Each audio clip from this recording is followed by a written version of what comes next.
bonsoir à toutes et tous. Bienvenue. Je me présente, je suis Anne-France Goulet, la présidente de l'association Tissé Métis. Et puis au nom du conseil d'administration et de l'équipe de Tissé Métis, eh bien, nous sommes très heureux de vous accueillir ce soir et en physique pour une nouvelle conférence dans le cadre du cycle Université, et sur ce thème ce soir de la laïcité au prisme de l'égalité femmes-hommes. Ce thème a été développé dans le cadre de nos actions femmes sous forme d'ateliers qui ont été proposés auprès d'un large public composé d'habitants des quartiers, des associations et des collectifs. Ces ateliers étaient animés donc par notre association et avec des intervenants professionnels comme un anthropologue, une sociologue. Donc, un petit mot sur l'association Tissé Métis. Elle est implantée ici, dans le quartier populaire de Bellevue. Et nos objectifs, c'est de faire se croiser les associations de quartier d'engagement citoyen avec le monde du travail par le biais des comités d'entreprise, les structures d'éducation populaire et puis les collectifs artistiques et culturels. Donc, les actions que l'on développe aujourd'hui s'articulent autour de l'accès à la culture, la lutte contre les discriminations, le vivre ensemble et l'engagement citoyen.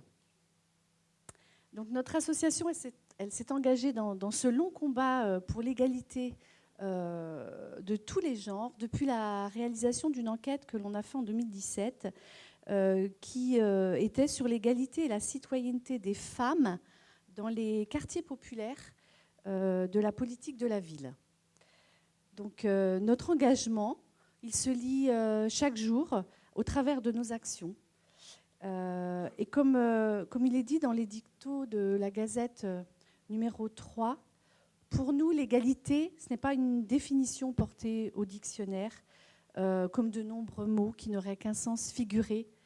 Non, pour nous, égalité, c'est un nom vivant, dynamique, synonyme de justice entre les genres, qui se conjugue au présent pour un meilleur avenir. Donc, je vous souhaite une excellente conférence avec nos deux intervenants, Dounia Abouzar et Jean-Michel Ducomte, ainsi qu'avec nos deux acteurs de terrain sur Bellevue, Zora Zawini et Éric Perel, que je remercie vivement.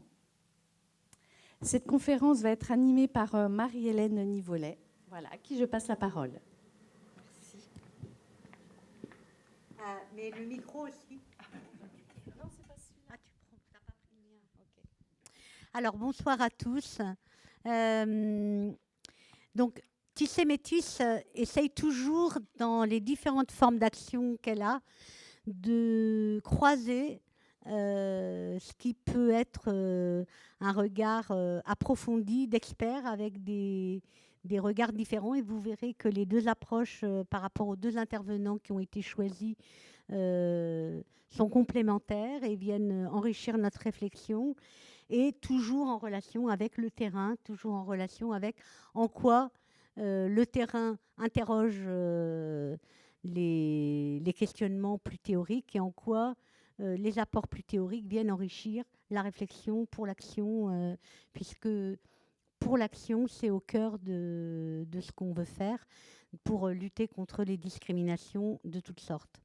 Donc, par rapport au thème laïcité et égalité, nous avons donc Dounia Abouzar. Donc, je vais vous présenter un petit peu plus précisément notre intervenante.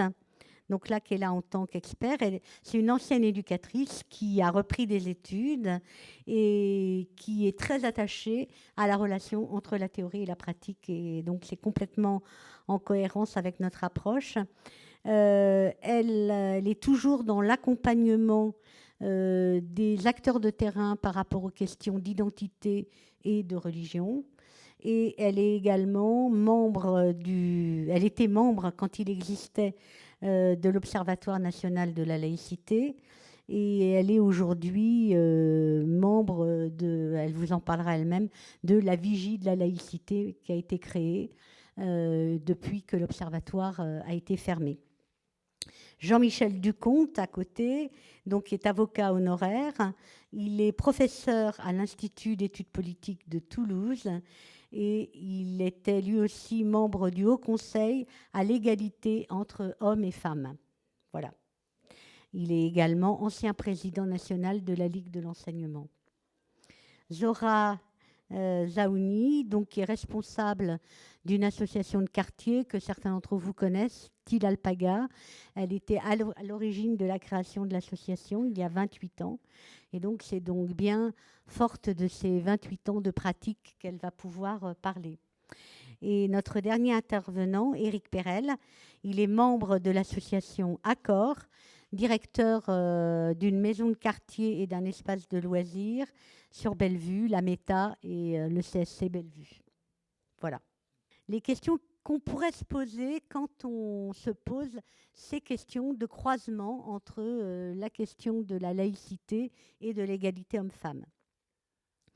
Est-il juste de penser que l'égalité homme-femme est un principe issu de la loi sur la laïcité et qui marque ainsi l'identité française, ce que certains clament haut et fort?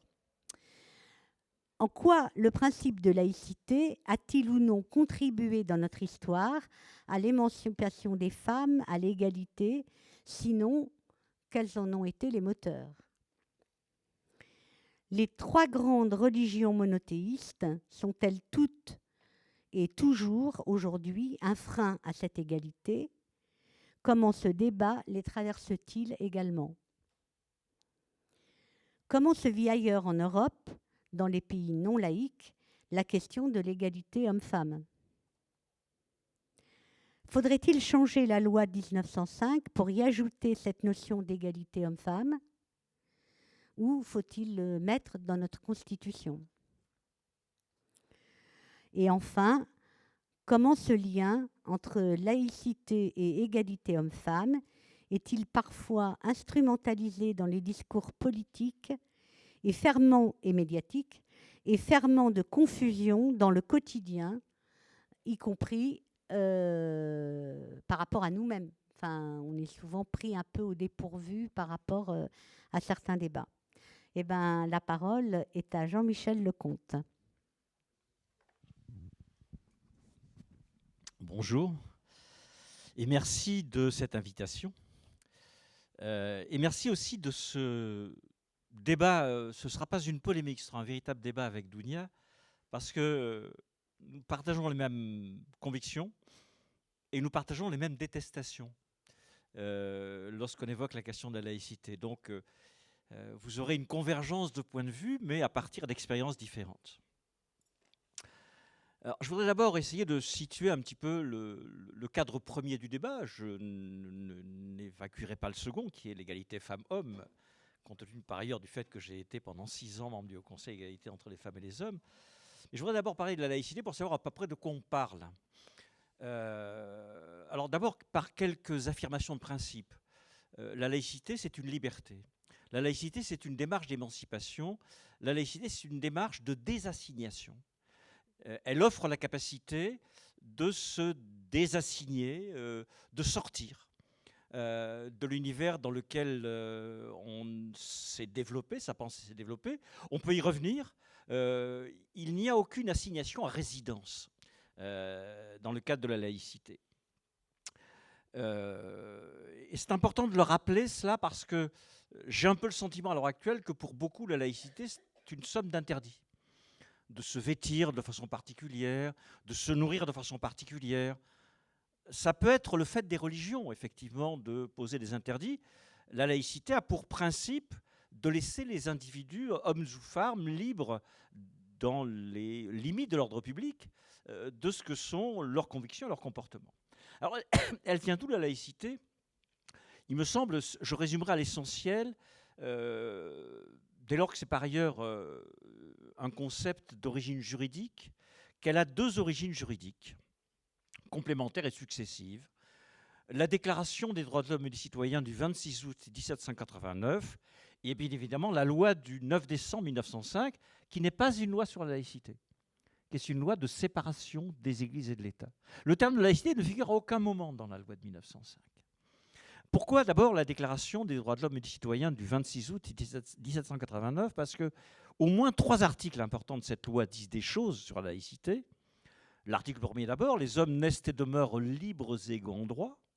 En clair, ce que pose la Déclaration, c'est l'émergence d'une société d'individus, où on n'est pas assigné à un statut par acte de naissance, comme c'était le cas sous l'Ancien Régime. Il y a ensuite l'article 10. Nul ne peut être inquiété pour ses opinions, même religieuses, pourvu que leur expression ne trouble pas l'ordre public défini par la loi. Et l'article 3, je remonte un petit peu dans l'ordre des articles, qui dit que le principe de toute souveraineté réside essentiellement dans la nation. Ce qui veut dire que le droit qui dorénavant va être élaboré est le produit de la volonté générale. Le pouvoir tel qu'il s'exerce n'est pas le produit d'un sacre, n'est pas le produit d'une définition religieuse. Par contre, les révolutionnaires de 89 avaient laissé de côté un problème, parce qu'il était quasiment insoluble à l'époque, qui était la question un petit peu boutiquière, un petit peu épicière, si je puis dire, d'organisation des relations entre les églises et l'État, entre les institutions. Comment allait-on faire? Alors ils vont essayer dans un premier temps d'imposer un mode particulier d'organisation avec la constitution civile du clergé. Ça se passera mal. Vous êtes dans une région où on sait que ça s'est mal passé, puisque un certain nombre de conflits sont nés dans la périphérie sud de votre département.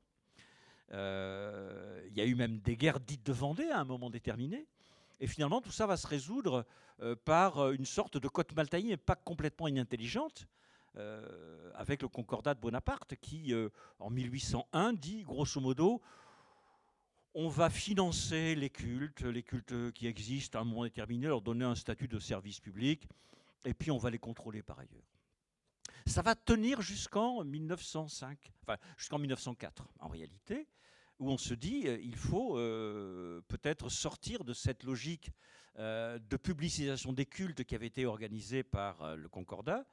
Et c'est à ce moment-là que s'engage le débat sur une séparation des églises et de l'État. Et la loi de séparation qui va être votée le 9 décembre 1905, loi remarquable, adoptée au terme d'un débat tout aussi remarquable, comporte 43 articles, mais il y en a 2 qui sont importants.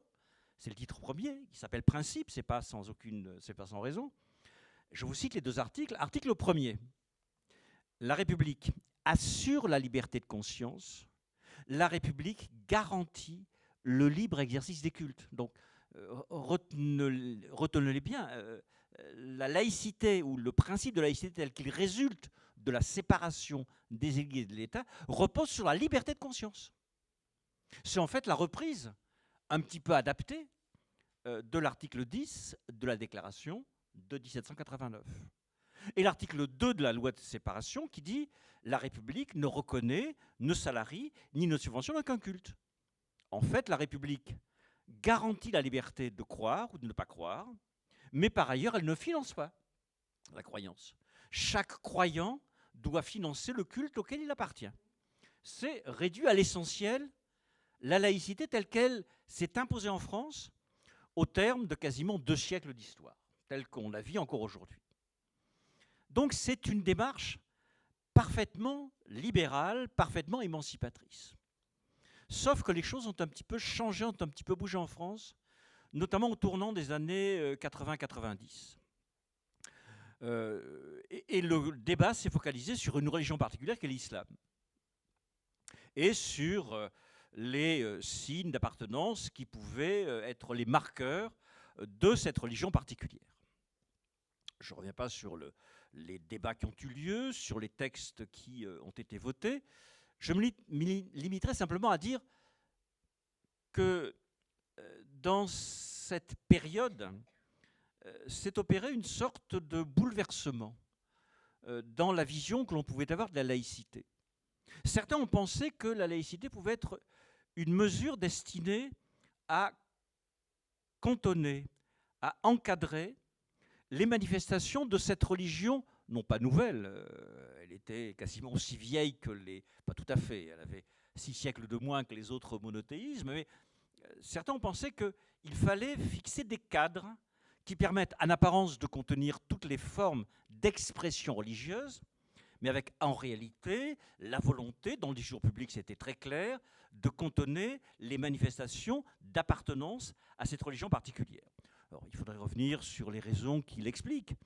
Une mémoire coloniale mal assumée, une décolonisation pas très bien réussie, une colonisation scandaleuse, enfin, je pourrais multiplier les exemples. Un conflit israélo-palestinien qui est irrésolu, le rôle du fils en Algérie, enfin, on pourrait donner quantité d'exemples et d'autres viendront ensuite.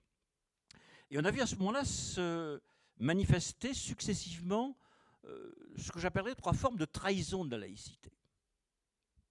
Il y en a une première qui est banale. C'est ce que j'appellerais la trahison catholico-centrée. C'est une trahison qui repose sur le principe que quand même la France reste la fille aînée de l'Église catholique. Et donc, par certains côtés, les opérations de laïcisation ont parfois été un peu dures à l'encontre de la religion dominante. Vous vous souvenez de cette formule, je ne l'ai pas complètement en tête, et puis il y a des formules que je ne garde pas en mémoire nécessairement, mais une autorité importante de l'État, enfin quelqu'un qui a assumé des responsabilités éminentes, qui disait que finalement, dans la logique éducative, l'engagement du prêtre et du pasteur serait toujours supérieur à celle de l'instituteur. C'est un discours qui est proche de nous. En fait, c'était la réplique d'un discours beaucoup plus ancien, celui d'Adolphe Thiers, en 1848, vous savez, le fusilleur plus tard de la Commune de Paris. Et la personne, si son nom vous a échappé, c'est Nicolas Sarkozy qui tenait ce propos dans le discours du Latran, lorsqu'il s'est fait remettre les insignes de chanoine d'honneur du Latran. Il a d'ailleurs réitéré ce propos dans un discours qu'il a tenu en Arabie Saoudite quelques temps plus tard. Personne n'y a prêté attention, mais c'est à peu près le même discours, façon de caresser dans le sens du poil un régime particulièrement démocratique, l'Arabie Saoudite, hein, mais pays musulman. Ça, c'est la première trahison. Je dirais qu'elle est banale, bien qu'elle soit déjà un peu urticante.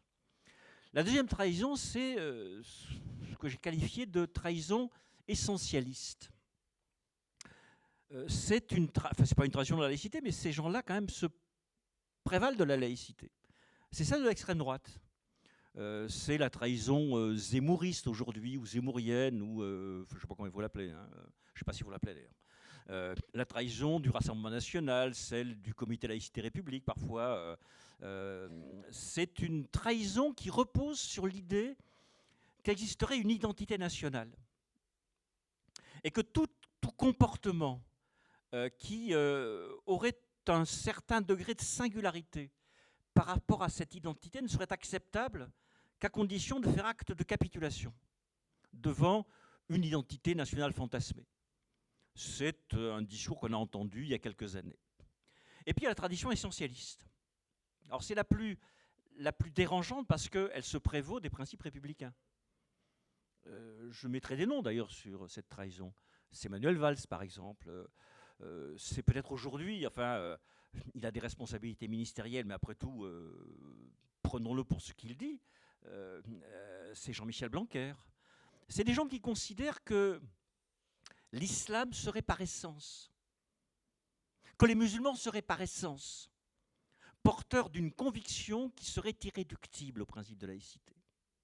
Et que bien évidemment, ils seraient libres, bien évidemment, de croire ce qu'ils souhaitent, mais à condition d'accepter de se laisser cantonner dans leur comportement par des normes législatives. Alors c'est la plus dérangeante. J'ai pu écrire, je pense que j'étais un petit peu trop loin, que c'était un petit peu les enfants perdus, enfin les héritiers perdus de Philippe Séguin et, enfin il n'est pas encore mort, mais de Jean-Pierre Chevènement, hein, qui avait une vision de la République qui était une vision de conformation. Être républicain, ça voulait dire être conforme à un certain modèle, et on définissait les autres par une sorte d'essence, selon qu'ils étaient considérés comme assimilables ou inassimilables dans le cadre républicain. Ces gens-là ne sont pas des intégrateurs, ils sont des assimilateurs. Il faut que les gens s'assimilent dans un espace social ou culturel particulier.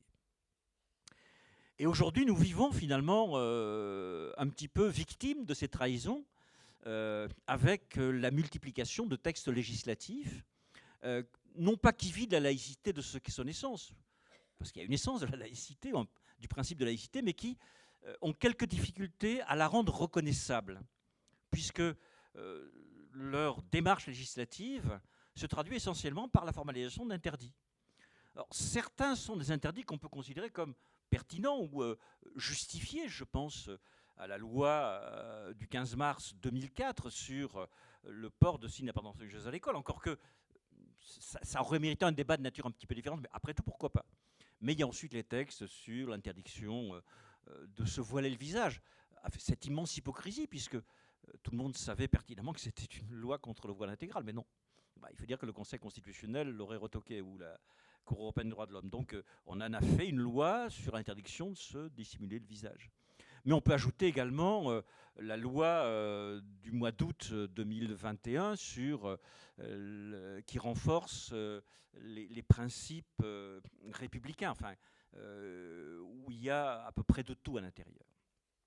Donc c'est un principe, la laïcité, qui reste un principe éminent, qui est une des, me semble-t-il, une des gloires de la réflexion juridique et politique française, mais qui est susceptible de réversibilité, dont il faut être extrêmement vigilant dans la conservation des vertus de liberté qui sont les siennes.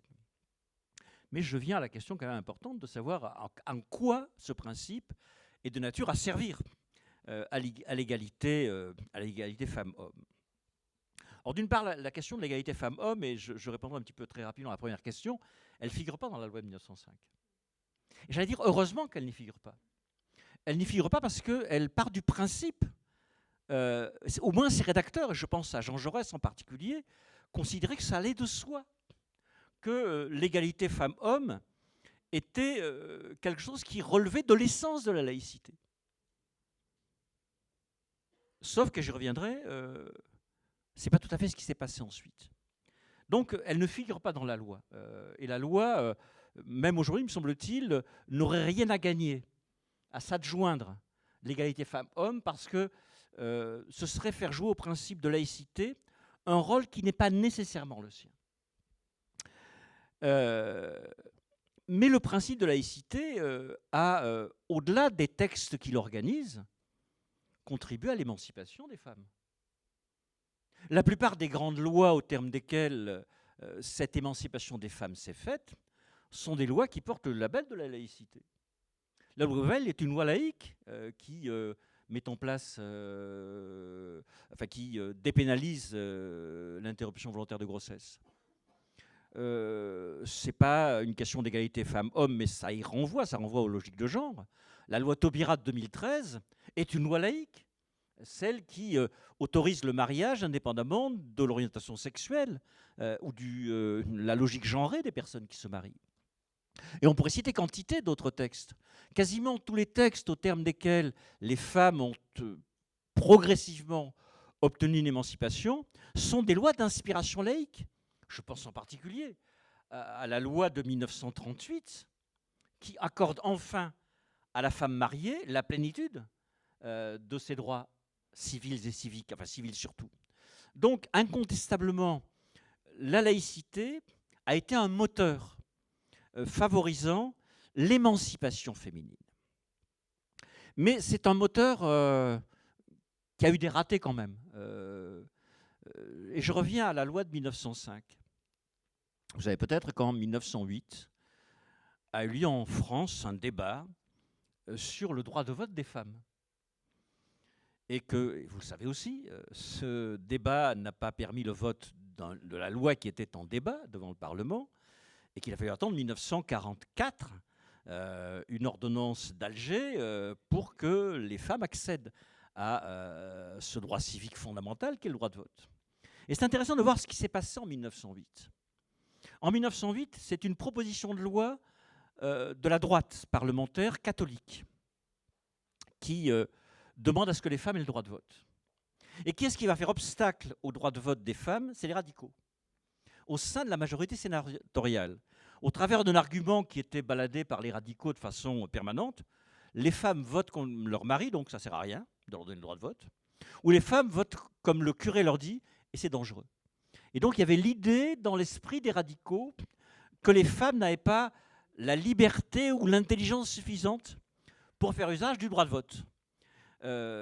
Or, c'est ces mêmes radicaux qui sont à l'origine de l'engagement de la logique de séparation des Églises et de l'État. Alors, toute la gauche française, si tant est que le radicalisme soit à gauche, toute la gauche française, à l'époque, oui, un petit peu, toute la gauche française n'avait pas cette position. Jaurès, par exemple. Jaurès, qui est un des artisans du vote de la loi de 1905, a été un des seuls hommes de gauche à voter la proposition de loi de 1908, contre son camp d'ailleurs, en disant « mais attendez, qu'est-ce qui justifie que les femmes n'aient pas le droit de vote ?» Donc la laïcité, certes, elle a servi dans beaucoup, je pourrais donner des quantités d'autres exemples, à favoriser l'émancipation féminine, mais ce n'est pas la clé de 12. Ce n'est pas en disant laïcité qu'on pose les principes d'une véritable émancipation féminine. Il y a d'autres conditions qui sont des conditions démocratiques, des conditions sociales, qui sont tout aussi importantes que des conditions convictionnelles. Donc la laïcité est certes un outil, mais ce n'est pas un outil suffisant. Mais à l'inverse, la religion, elle, au contraire, est, me semble-t-il, un outil souvent d'enfermement. En elle-même, la religion, elle est un complexe de conviction. Mais un complexe de conviction dont on constate très souvent qu'elle repose sur une anthropologie au sein de laquelle la femme est en position d'infériorité. Alors, est-ce que c'est la religion parce que religion ? Je ne sais pas si c'est la religion parce que religion. C'est la religion parce que, j'allais presque dire idéologie. Enfin, une pensée religieuse est le produit d'une époque. Lorsque les textes fondateurs du premier des monothéismes, monothéisme juif, les conditions sociopolitiques d'élaboration de ce premier monothéisme, on les connaît à peu près. C'est la pensée qui prévalait dans le monde proche-oriental, à peu près dans les 2 premiers siècles qui précèdent ce qu'on appelle l'ère chrétienne. Donc c'est des sociétés machistes, avec une prépondérance du pouvoir masculin. Et en fait, ce que traduisent les textes religieux, c'est cette nécessité d'une soumission de la femme à la puissance de l'homme. La religion chrétienne, elle a à peu près les mêmes conditions de développement, avec une petite singularité. Lorsqu'on regarde les textes fondateurs premiers, les femmes font une sorte de petite apparition. Notamment dans les évangiles, ce sont les dernières à être présentes auprès du supplicié. On les retrouve également dans la trajectoire personnelle de celui qui sera le fondateur de cette religion, dont la pensée serait à l'origine de cette religion. Par contre, dès qu'elle est captée par la pensée gréco-romaine avec Paul, elle retombe dans les canons de cette pensée gréco-romaine, qui est une pensée masculiniste. J'ai amené avec moi, parce que je ne suis pas un spécialiste de la religion, mais j'ai essayé de trouver un certain nombre de traces dans cette religion, et j'ai trouvé des formules qui étaient intéressantes de la part de Paul. Alors au départ il dit il n'y a pas de juifs, il n'y a pas de grecs, il n'y a pas d'esclaves, il n'y a pas d'hommes, il n'y a pas de femmes. Ok, d'accord. Ça c'est ce qu'il dit au départ. Mais assez rapidement, il dit il faut que les femmes aient quand même la tête voilée dans les lieux de prière. Hein, c'est première chose. Ce n'est pas pour l'homme bien sûr qu'a été créée la femme, mais la femme pour l'homme. On voit bien à peu près ce que ça veut dire. Épître aux Corinthiens. Que les femmes soient soumises à leur mari, comme au Seigneur. Je pense que le plus intéressant, c'est une formule d'un des pères de l'Église qui s'appelle Tertullien, et qui dit « Tu devrais toujours porter le deuil », s'adressant aux femmes, « tu devrais toujours porter le deuil, être recouverte de haillons et abîmée dans la pénitence, afin de racheter la faute d'avoir perdu le genre humain. Femme, tu es la porte du diable. » Ça, c'est une vision. Et on pourrait dire à peu près la même chose, avec des formules différentes, de la situation dans la péninsule arabique au 5e, 6e siècle. la société bédouine était une société, là aussi, où la présence masculine était extrêmement importante. Donc, ne faisons pas aux religions le reproche d'être autre chose que ce qu'était le contexte dans lequel le message religieux a été élaboré. Alors qu'ensuite, certains s'en tiennent dans la lecture qu'ils font des textes religieux à ce qui a été dit il y a 2 siècles, il y a 2 millénaires, il y a 1 millénaire et demi. Bon, d'accord, c'est peut-être un problème de psychologie, mais incontestablement, les religions, parce que produits d'une culture déterminée, un monde déterminé, disent ce qu'elles disent sur la relation femme-homme. Donc, oui, les religions, par principe, dans leur structure idéologique, reposent sur les textes qui sont des textes qui sont porteurs d'une soumission de la femme à son mari, notamment les monothéismes. Hein. Mais les polythéismes contemporains ne sont pas plus égalitaires que les monothéismes. Je pense en particulier à l'hindouisme. La façon de demander à la femme de se faire brûler sur le bûcher de son mari lorsque son mari disparaît, c'est un peu criminel quand même, hein, c'est un peu cruel comme traitement. Et puis c'est irréversible en plus, hein, donc on ne peut pas revenir en arrière après cette crémation, donc c'est un petit peu gênant. Donc oui, les religions sont un obstacle, mais ça veut dire que elles ne sont que ce qu'elles disent. Enfin, les religions ne peuvent pas être considérées comme déterminantes de ce que sont les croyants. Les croyants ont leur libre arbitre.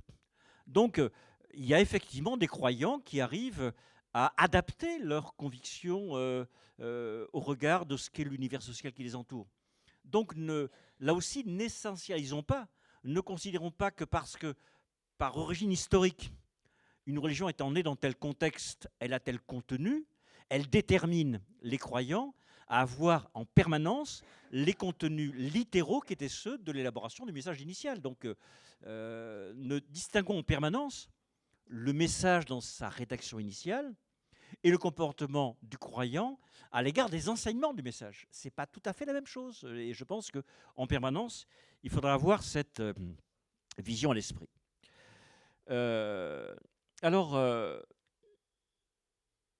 Autre question, je pense que mon temps est pratiquement arrivé, donc je voudrais simplement faire une petite remarque qui est la question de la singularité française en Europe.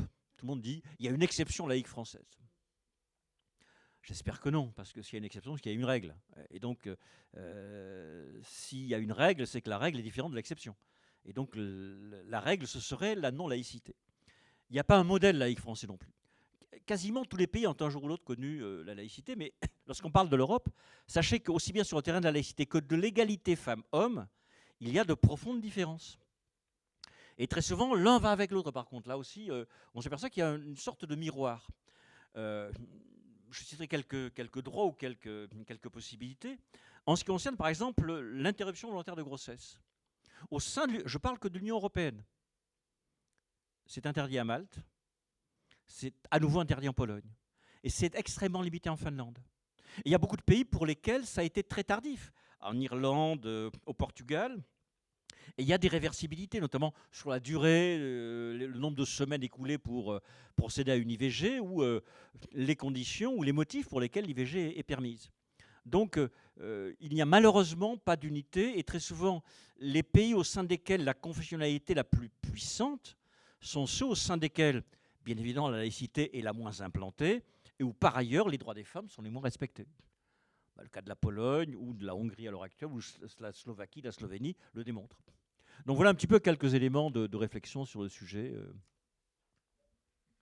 Je te donne la parole tout de suite. Alors là, peut-être avant qu'on passe la parole à Dounia, s'il y a quelques questions directement par rapport à notre intervenant, tout à l'heure on sera plus dans le débat, mais là si vous avez des questions en termes de précision par rapport à son intervention, avant qu'on aborde les choses sous un angle différent avec Dounia. Vous avez la parole. En fait, moi je m'interroge sur ce qu'on dit, ce qu'on appelle l'exception française. Parce que malgré tout, quand on regarde tout près, même qu'il s'agisse en Angleterre ou en Allemagne, la laïcité n'est pas érigée comme un principe dans, je dirais, dans les fondements du régime. Et jusqu'à présent, c'était une garantie, cette laïcité. Enfin, jusqu'à présent. Jusqu'à quand ? Il se trouve que depuis une vingtaine d'années, quand même, ce principe est largement mis à mal ou en débat, alors que dans nos pays voisins, finalement, j'ai l'impression que c'est moins une question. Alors pourquoi ? Est-ce que c'est lié à notre histoire, que les autres pays n'ont pas vécu ? Pourquoi ? Et est-ce qu'on peut finalement faire école, alors qu'au contraire, j'ai l'impression qu'on est en train de se recroqueviller ? Deux petits mots peut-être. Je pense que la France a une singularité, c'est qu'elle est un pays au sein duquel existe une référence permanente à une forme d'universalisme républicain. Et que cet universalisme souvent interdit de concevoir qu'il puisse y avoir des particularités. Enfin, la formule figure d'ailleurs j'avais utilisée, c'est une vision qui est dérangée par la singularité. Elle a toujours la volonté de faire que la ressemblance l'emporte sur la singularité. Et c'est souvent un petit peu gênant, cette vie. Alors, bien sûr, l'universalisme est une belle chose. Il y a un genre humain, oui, bien sûr. Mais sachons que le genre humain est constitué de particularités. Le philosophe Paul Ricoeur avait une belle formule, je trouve. Lorsqu'il parlait d'identité, il dit l'identité, c'est deux choses. C'est l'ipséité, la mêmeté. L'ipséité, c'est être soi-même, c'est mon identité. Et la mêmeté, c'est je suis identique aux autres. Et c'est un peu là-dessus qu'il faudrait aujourd'hui évoluer en considérant qu'on peut être soi-même et par ailleurs semblable aux autres. Et c'est tout le défi aujourd'hui de la démarche républicaine qui, me semble-t-il, est entravé par une logique d'interdiction. Parce que le modèle, alors, deux exemples simplement. Un exemple qui est dans l'actualité la plus immédiate, l'Afghanistan. Talibans qui reviennent au pouvoir. Sachez qu'en Afghanistan, dans les années 1920, a existé une démarche laïque conduite par un émule de Mustafa Kemal, ou plus tard de Mossadegh en Iran, et que ça s'est perdu dans les sables ou dans les montagnes. Sachez qu'un pays comme le Mali a une constitution dont l'article 1er dit que le Mali est une république démocratique, non, indivisible, démocratique, indivisible, laïque, démocratique et sociale. Indivisible, j'en doute. Laïque, je fais plus qu'en douter, et pour le reste, j'en sais rien, mais je sais aussi que ce n'est pas tout à fait le cas. Méfions-nous des mots utilisés. Il ne s'agit pas de dire que la laïcité est un principe, encore faut-il que la laïcité vive comme principe. Et donc, il y a des pays qui se réclament de la laïcité et qui ne sont pas des pays laïques. Et je redoute aujourd'hui de voir la France devenir un pays verbalement laïque. Et c'est un petit peu pour ça qu'il faut que nous nous battions aujourd'hui.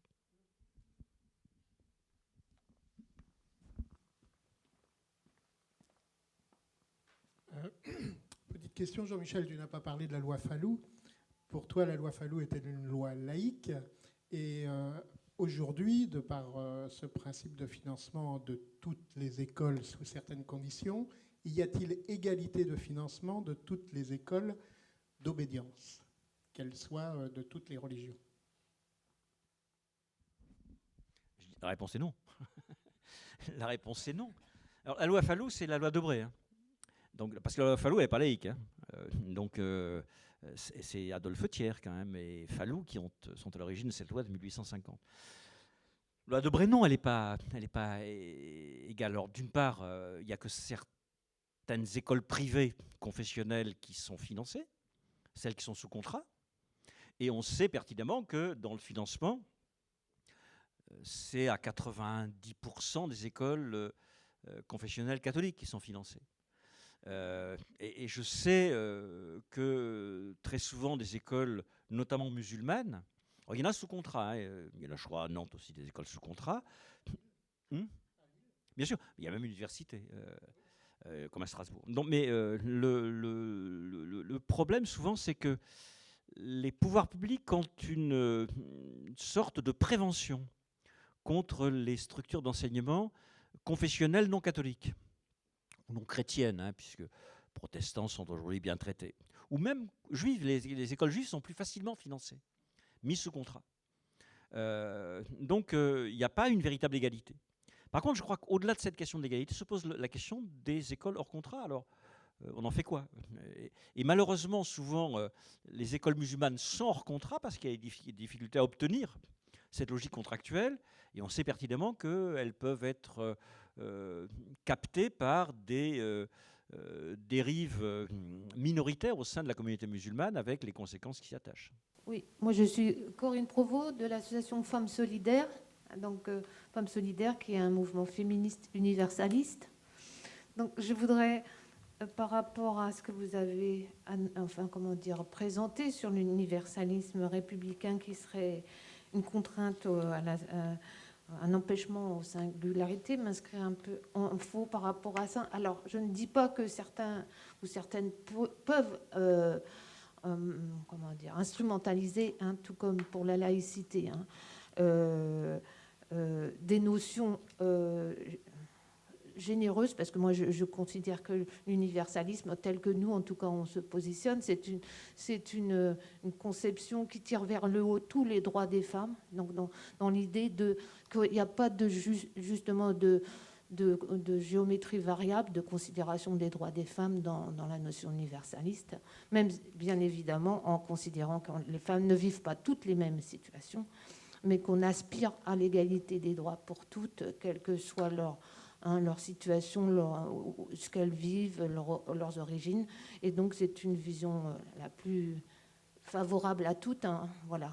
Donc, juste parce qu'en ce moment, effectivement, les mouvements féministes universalistes se prennent effectivement beaucoup de critiques comme étant en ce moment, le mouvement féministe, de toute façon, est traversé, hein, par ces questions-là, et avec des propos, justement, qui sont, ce qui nous semble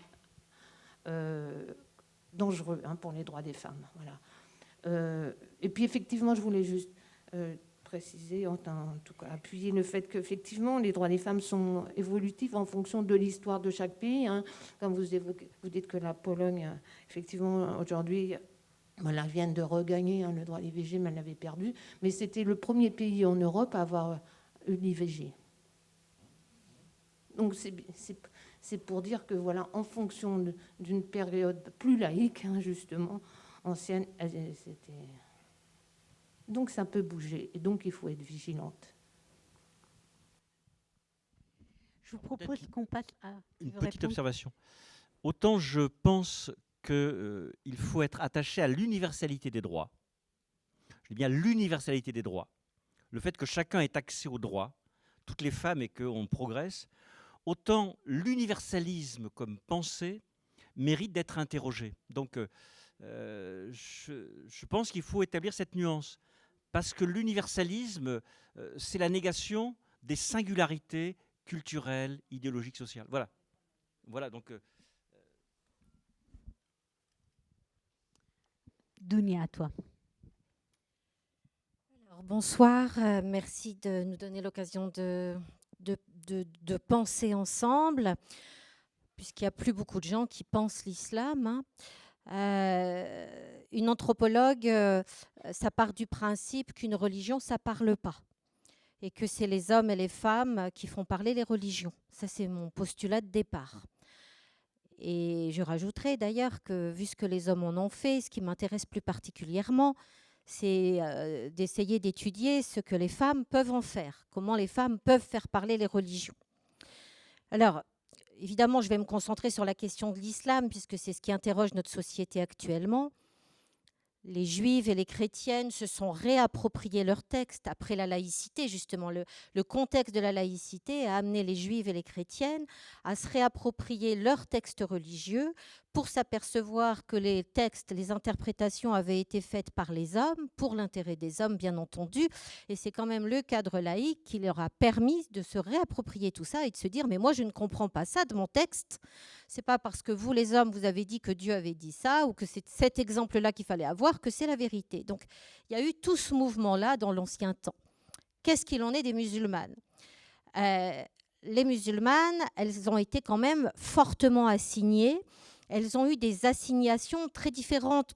Alors, mon sujet d'étude, moi, mes premiers livres, ça a vraiment été les femmes qui sont nées en France, qui ont été socialisées à l'école de la République, qui ont grandi avec Christine, Marie, David et les autres sur les bancs de l'école, qui ont transpiré avec eux, qui se sont retrouvées, donc cette première génération, ce que j'appelle la première génération de Françaises de confession musulmane, et qui se sont dit quel type de musulman j'ai envie d'être, parce qu'il y avait des mots qui ne faisaient plus sens. Leur meilleure copine, elle s'appelait Christine, elle ne croyait pas en Dieu. So what, j'allais dire. Donc, qu'est-ce que finalement, ma religion, comment elle donne du sens à ma vie, à ma nouvelle vie aujourd'hui ? Elles ont été beaucoup assignées, cette première génération que j'avais accompagnée à l'époque, parce que c'est vieux maintenant. Cette première génération, elle était au croisement de plusieurs assignations. D'abord, il y avait quand même leurs parents au départ, qui parfois avaient une histoire migratoire difficile, et qui, certains pères qui, à une époque, ont activé ce qu'on appelle la référence musulmane, l'islam, pour retrouver une autorité déchue dans un contexte migratoire difficile, au sens où, comment dire, l'autorité du père, le statut du père repose sur une vie meilleure dans une situation d'immigration.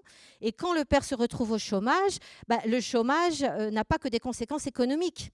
Il a des conséquences sur la place du père, la décision qu'il a prise de quitter son pays pour avoir une vie meilleure, en plus dans le pays de l'ancien colonisateur. Et s'il se retrouve au chômage, c'est carrément le sens de la place de la famille en France qui se trouve interrogé. Donc, il y avait ce contexte-là pour la première génération, où certains papas qui, du coup, se sentaient pas bien dans leur peau, pour faire clair sur leur décision d'émigrer pour trouver un travail, une vie meilleure en France, où finalement, ils activaient de l'islam de façon un peu rigide, pour faire taire leurs filles ou pour donner du sens à leur autorité. Chez nous, c'est comme ça. Et donc, qui finalement fermaient le débat, définissaient l'identité de leurs enfants à leur place, en quelque sorte. Il y a eu tout ça qu'on a travaillé dans les premières années, enfin, il y a 30 ans maintenant. De l'autre côté, il y a quand même eu aussi, les femmes ont eu à lutter et ont toujours à lutter, parce que c'est de pire en pire, contre ce qu'on appelle la tendance wahhabite. C'est-à-dire que je rappelle quand même que l'Arabie saoudite fait des relations diplomatiques avec nous, que c'est à eux qu'on vend le plus d'armes, que c'est un pays qui, depuis qu'il a fait alliance avec les États-Unis pour chasser Ben Laden, est devenu un de nos alliés.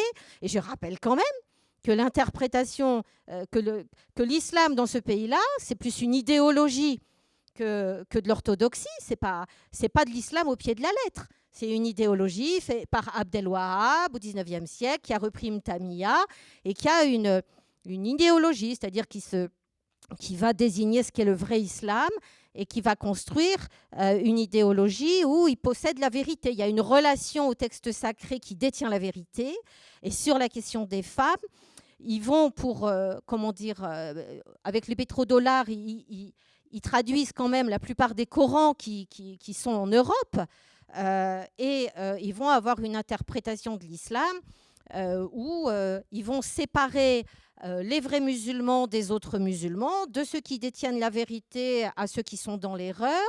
Ils vont construire des frontières infranchissables entre ceux qui possèdent la vérité et les autres. Et à l'intérieur du groupe des élus, de ceux qui détiendraient le vrai islam, entre guillemets, ils vont provoquer ce qu'on appelle une destruction des individualités, c'est-à-dire qu'ils vont, pour que le groupe ne pense plus, pour que le groupe soit dans une espèce de mimétisme par rapport à ce qu'eux ont décidé que l'islam disait, ils vont détruire les individualités. Et je vous rappelle que dans leur destruction de l'individualité, ils ont transformé le foulard en niqab. C'est-à-dire qu'il y a quand même une grande différence dans les débats. Beaucoup de gens ont dit que c'est une question de centimètres carrés. Non, ce n'est pas qu'une question de centimètres carrés. C'est que quelqu'un qui porte un foulard, ça reste un individu qui choisit son foulard en fonction de sa chemise, en fonction de... C'est un individu qui décide. Un niqab, c'est quand même quelque chose où vous n'avez plus de contour identitaire. C'est-à-dire vous devenez des copier-coller.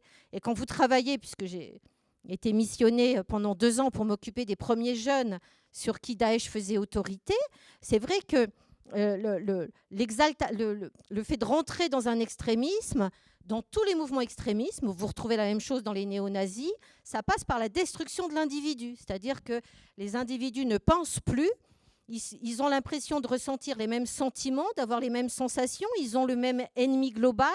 On va accentuer les ressemblances à l'intérieur du groupe. Chez les néo-nazis, c'est le même principe. On va les resserrer, on va leur donner l'impression d'être les mêmes. Et du coup, toute personne à l'extérieur du groupe va être vécue comme quelqu'un de tellement différent, où il n'y a aucune similarité, où c'est même plus un humain, que du coup, ça devient petit à petit un ennemi et qu'on va globaliser l'ennemi. Donc, on va accentuer les différences. Et ces différences, dans ces définitions, dans cette idéologie qui n'est pas la religion musulmane, mais une idéologie tirée de l'islam, ils vont accentuer les différences avec tous les gens qui ne pensent pas comme eux, y compris les autres musulmans, bien entendu, et aggraver, perfectionner le sentiment de similitude à l'intérieur du groupe pour que les gens ressentent une fusion. Exactement le même principe dans tous les mouvements extrémisme. Ce n'est pas un produit de l'islam, ce que je décris. Ce n'est pas une application du texte musulman. C'est un processus de radicalisation qui mène à l'extrémisme violent, souvent, puisque, in fine, ça mène un nous contre un eux. Et du coup, on se sent en légitime défense puisqu'on a vraiment l'impression que toute personne qui n'est pas à l'intérieur du groupe devient un danger. Bon. Donc les femmes ont quand même, les musulmanes, ont quand même sont assignées par ces mouvements-là. Elles ne sont même plus considérées comme des musulmanes, comme l'islam traditionnel qui va par exemple valoriser le rôle de la mère dans l'époque traditionnelle. Elles ne sont même que des enveloppes. Donc, je veux dire, il y a cette définition qui a envahi quand même le net, contre lequel les musulmanes doivent se redéfinir, qui n'est pas rien. Et pour finir, on aurait pu croire que le cadre laïque, ici en France, aurait pu être une aide, mais les discours médiatiques et beaucoup de discours politiques n'ont fait que reprendre la définition de cette Arabie saoudite et ont décidé que cette définition-là, en gros, l'islam être inférieur, qu'on lapide, etc., ce n'est que, ils appellent ça être au pied de la lettre. C'est-à-dire qu'ils ont, les discours médiatiques et politiques français, en tout cas, ont validé l'interprétation des wahhabites comme si ça, c'était l'islam au pied de la lettre. Et la preuve, c'est que quand on parle des musulmans normaux, on appelle ça des musulmans modérés. Ça veut dire quand vous êtes vraiment musulman, vous êtes archaïque, vous êtes socialement violent. Mais si vous êtes chouïa musulman, un tout petit peu musulman light, un petit peu à la petite semaine, il y a une chance qu'on puisse vous intégrer, vous faire confiance, que vous ne posiez pas de bombe, que vous ne mettiez pas un niqab et que vous puissiez bosser normalement avec les autres. Donc, musulman modéré, ça devient, ça pose le postulat que l'islam, par essence, par définition, serait violent, archaïque, etc. C'est pour ça que je dis que les discours médiatiques et politiques ont validé la définition des salafistes et que les autres musulmans, ils courent après en disant « Mais non, je vous assure, moi, je comprends autre chose dans mon islam. » Bon, tout ça pour vous dire que les femmes, elles se retrouvent quand même, les musulmanes qui sont nées en France, qui voulaient se redéfinir, se réapproprier leur texte comme les juives et les chrétiennes, elles n'ont pas été aidées. Tout ça pour vous dire ça. C'était mon introduction. J'espère que je n'ai pas fini mes 20 minutes. Donc, moi, évidemment, vous avez compris, je pars du principe que finalement, chacun qui comprend sa religion, il comprend sa religion à partir de ce qu'il est, à partir de ce qu'il vit. Donc, je pars du postulat où finalement, bien sûr que les religions qui ont été écrites par les hommes pour les hommes, elles ont, influé les rapports hommes-femmes, on ne va pas dire le contraire tout de même, mais les rapports hommes-femmes, c'est-à-dire l'évolution qu'il y a dans une société, va aussi influencer les religions. Parce que pour être simple, si je grandis dans une campagne marocaine où je suis dans une culture de clan, une culture type clanique, où les rôles et les fonctions sont définis par mes ancêtres, ou si je suis un homme, je suis une femme, j'ai tel âge, je suis de telle famille, déjà, j'ai un rôle et une fonction, parce que toutes les sociétés ont été organisées sur un type clanique au départ. Eh bien, je ne comprends pas mon Coran, comme je comprends mon Coran, si je grandis à Paris, dans le meilleur lycée à Janson de Sailly, que j'ai appris à dire je, que j'ai grandi avec des garçons juifs, des filles chrétiennes, des tas de gens qui sont athées, d'autres qui changent de religion tous les jours, et puis des bouddhistes. C'est-à-dire que l'ensemble des autres visions du monde vont m'interroger sur le sens que je trouve dans mon texte religieux. C'est-à-dire que de vivre dans le pluralisme laïque, ça me fait prendre conscience de manière automatique que le texte est sacré pour moi en tant que musulman. Parce que pour un musulman, le texte, c'est Dieu qui parle. Mais l'interprétation, elle n'est pas sacrée.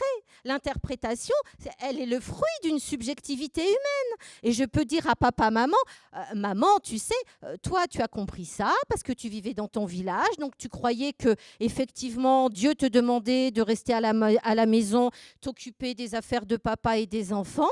Eh ben moi, je comprends pas ça du tout. Parce que le prophète, il a dit, le premier objectif, c'est la recherche du savoir. Donc moi, je comprends qu'en tant que femme, je dois avoir bac+8, maman. Et puis, je comprends que je dois être au sein de la société, avoir un rôle au sein de ma société. Voilà ce que je comprends. Alors, le fait de vivre dans ce pluralisme laïque, l'exigence française, elle a des inconvénients, elle a des tas de dérives, etc. Mais aujourd'hui, si j'essaye d'être positive, elle a aussi l'avantage d'obliger les croyants à se poser des nouvelles questions. C'est-à-dire, quand on a obligé les chrétiens à épouser cette société où Dieu ne faisait plus les lois, ils se sont posés des tas de questions. Je vous rappelle qu'il y a eu un siècle de débats. Il y a eu la CFTC, la CFDT. Ils ont investi la sphère sociale pour être utile, puisque Dieu ne faisait plus les lois. Il fallait que la religion donne un sens à leur vie. Donc, ils ont investi la sphère sociale. Vous retrouvez le même mouvement chez les musulmans. Quand, il y a 30 ans, j'étudiais les premières associations musulmanes, on leur a dit, de par la loi de séparation, alors là, vous allez faire une association, vous faites de l'éducation, vous ne faites pas la prière, vous prenez tous les enfants du quartier, et là, si vous faites la prière et les cours de Coran, vous faites une autre association avec l'autre loi sur la religion, et vous séparez les associations culturelles laïques et les associations religieuses. Mais ce n'est pas si simple que ça pour des gens qui viennent de pays où l'islam, c'est un ensemble global. Donc, ils ont dû faire un travail. Et ils ont fait comme les chrétiens. Ils ont réfléchi à comment ma religion peut donner du sens à ma vie dans le social, en tant que musulman, sans faire du religieux. Donc, ils ont investi les sphères sociales. Ils ont commencé à s'ouvrir à d'autres partenaires. En s'ouvrant à d'autres partenaires, ils ont changé le sens de leur activité. Ils n'ont plus fait que du religieux, ils ont fait de l'aide aux devoirs, ils ont fait du football, ils ont fait plein de choses. Et toute cette évolution, eh bien, ça a donné lieu à des nouvelles questions. Et les nouvelles questions auxquelles j'assistais à l'époque, avant toute la régression qu'il y a eu ces derniers temps, c'était quand même... Il y avait des questions fort intéressantes dans cette nouvelle génération. C'était, par exemple, c'est quoi qui est sacré ? Est-ce que c'est l'objectif que Dieu poursuit ou est-ce que c'est les modalités que Dieu a mis en place au 7e siècle pour que les Arabes de l'époque comprennent son message ? Par exemple, la question de la polygamie. Les premières générations ici se sont rendus compte quand même que la polygamie avait été instaurée au 7e siècle avec comme un système social, c'est-à-dire en disant dans le verset lui-même que c'était pour prendre en charge des veuves et des orphelins, dans un contexte où les hommes mouraient à la guerre régulièrement, où les femmes n'étaient pas autonomes financièrement, et que comme la religion juive avait instauré le lévira, c'est-à-dire que la veuve avec son enfant orphelin, elle épouse le frère du mort, l'islam avait instauré la polygamie parce que c'était destiné aux veuves, aux orphelins. Et puis qu'après, il y avait des tas de conditions. Mais du coup, quand les femmes sont arrivées en France et ont repris leur texte, de leur point de vue, elles ont commencé à dire « mais en fait, ce qui était sacré pour Dieu, c'est bien que les veuves et les orphelins soient pris en charge. Ce n'est pas la polygamie qui est sacrée. La polygamie, c'est un système social mis en place au 7e siècle pour parer au fait que les enfants ils puissent manger. Donc, pour rester fidèle à l'islam, il faudrait interdire la polygamie, en tout cas en France, puisque maintenant, de toute façon, on a les allocations veuvage. Donc, l'objectif qui était poursuivi par Dieu, on le respecte, mais les modalités mises en place, elles sont hors contexte, en fait, tout simplement. C'est l'histoire du contexte que Jean-Michel a interrogé. Donc, il y a eu toute une progression qui a été faite, qui a permis, en fait, à cette génération, grâce au pluralisme laïque, de faire la différence entre les fondements vécus comme religieux et les modalités à mettre en place. Et toutes les modalités du sujet de compréhension de soi, de compréhension des autres, de compétences professionnelles, ça a aidé à cette réflexion-là. Il y a évidemment la question du pluralisme laïque, de séparer ce qui est religieux ou pas, qui amène à poser des nouvelles questions. Mais il y a aussi toutes ces émergences sur l'individu, c'est-à-dire que ces femmes sont passées d'un islam défini par le clan à la question de l'individu. Qu'est-ce que moi, je comprends de mon islam? C'est-à-dire que l'historicisation de l'islam était reconnue. On fait la différence entre le message divin et la façon de le comprendre selon les différentes périodes historiques. Et ça a été quelque chose qui a vraiment émergé. Le problème, c'est que la société française... Alors, on est passé de cet islam global à l'islam social. Après, les 10 dernières années d'après, donc cet investissement social, l'aide aux devoirs, etc., pour être fidèle, pour que la religion donne du sens à mon éthique. Et puis après, on est passé même de l'islam social à une espèce d'engagement personnel, où, par des actes éthiques, on respectait sa foi, quelque chose comme ça, qui passe au niveau personnel. Donc ça a été évidemment pour tous les musulmans qui allaient bien. Le seul problème, c'est qu'elles se sont retrouvées dans un contexte où, tant qu'elles se référaient à l'islam, le reste de la société les renvoyait à une image qui les définissait à l'envers de ce qu'elles étaient. C'est-à-dire que tant qu'elles restaient musulmanes, on les suspectait de vouloir rester soumises. Si elles voulaient porter un foulard, on les suspectait, pareil, d'adhérer à une définition contre laquelle elles se battaient, parce que ce type de femme a aussi redéfini le sens et la fonction du foulard. Certaines de ces femmes n'ont pas voulu choisir entre ont eu envie de garder ce foulard, mais en le redéfinissant le sens et la fonction. Et là, elles ont vécu quand même quelque chose d'assez violent pour celles-ci, puisque la société les a définies sans elles et les a renvoyées à des définitions contre lesquelles elles se battaient, puisqu'elles étaient clairement dans être une bonne musulmane, c'est avoir Bac+8, c'est avoir mon job, c'est avoir mon indépendance, c'est avoir ma liberté, et c'est ça, être une bonne musulmane. Donc, elles n'étaient pas dans une demande de particularisme, elles n'étaient pas dans une demande d'arrangement ou de compromis.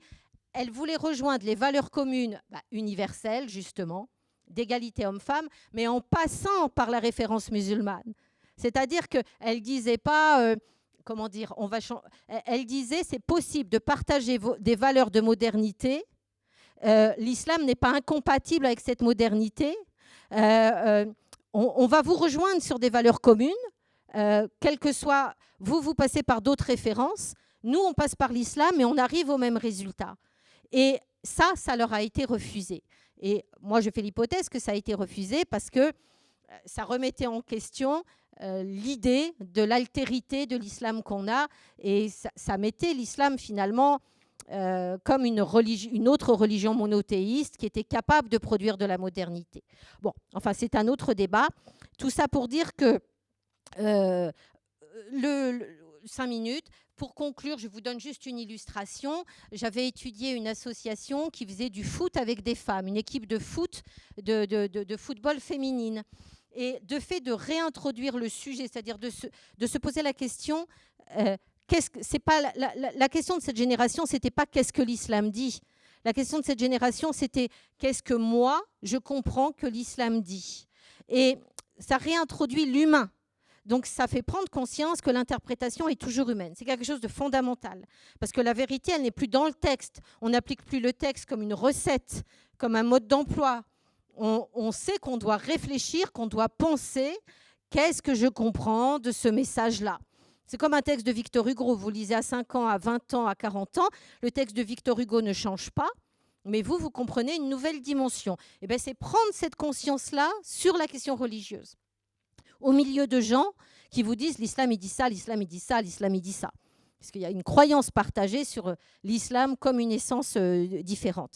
Dans une association de football mixte, vous avez ceux qui sont plutôt qui vont continuer à se référer à l'islam pour dire par exemple Aïcha, l'épouse du prophète, elle faisait des courses de chameaux avec le prophète. Donc vous pouvez faire de la mixité en sport, l'islam ne l'interdit pas. Et puis, vous avez ceux qui vont renvoyer le jeune à son univers d'aujourd'hui, à sa réalité quotidienne, et qui vont lui dire, mais quand tu es dans le métro, tu es bien collé à des filles pour aller au lycée, donc pourquoi tu n'aurais pas le droit de faire du foot et tu aurais le droit de prendre le métro ? Donc, ils vont le renvoyer à lui. Qu'est-ce que toi, tu en penses ? Voyez ? Et en croisant les deux, on est arrivé un petit peu à cette nouvelle subjectivité.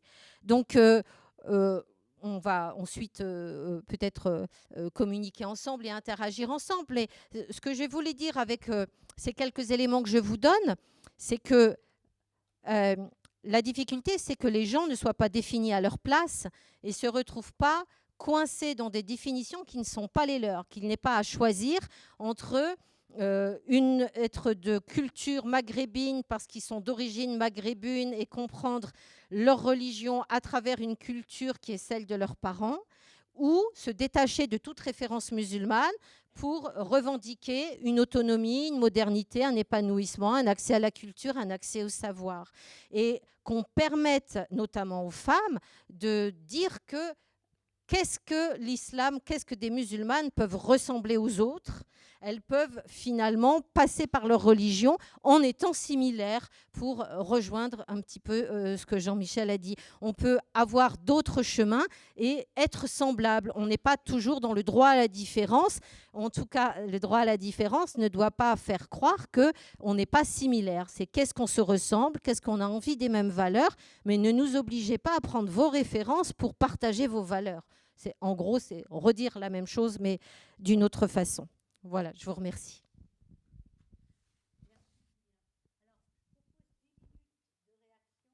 Et on va enrichir le débat encore avec l'intervention de Zora et Eric. Les éducateurs, les animateurs, les professeurs, devant un comportement qui met de l'islam en avant, ils ont tendance, enfin le discours médiatique nous fait croire que la visibilité de l'islam est toujours une déclaration de guerre aux valeurs de la République. Et ce que j'ai essayé de montrer par tous ces exemples et ces réflexions différentes, c'est que non, ça dépend pourquoi le jeune met de l'islam en avant, quel sens ça a, quelle fonction ça a, pourquoi ça a. Est-ce que, même la question du foulard, est-ce que ce foulard, c'est un foulard qui lui donne de la force pour faire ses études de médecine parce qu'elle est confrontée à la mort tous les jours et qu'elle a l'impression que elle se ressource dans sa relation à sa foi pour réussir ses études de médecine, ou est-ce que c'est un foulard qui fait barrière, où elle va s'interdire de dire bonjour à quelqu'un qui n'a pas le même foulard qu'elle, où elle va estimer que l'autre personne qui n'est pas exactement comme elle est égarée, est hypocrite ou je ne sais quoi. Donc c'est pas la visibilité en elle-même, la visibilité de l'islam peut être une preuve d'intégration. Les jeunes aujourd'hui sont pas comme leurs parents à raser les murs en se disant on n'est pas chez nous, on est chez de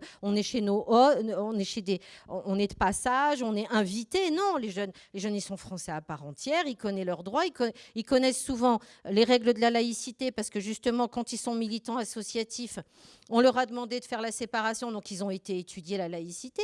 Donc ils savent très bien que théoriquement, on leur donne le droit de croire, de ne pas croire ou de changer de croyance quand ils veulent, que la visibilité n'est pas interdite, qu'ils n'ont pas à se cacher, Donc du coup, il y a quelque chose il y a de la complexité à réintroduire dans les débats.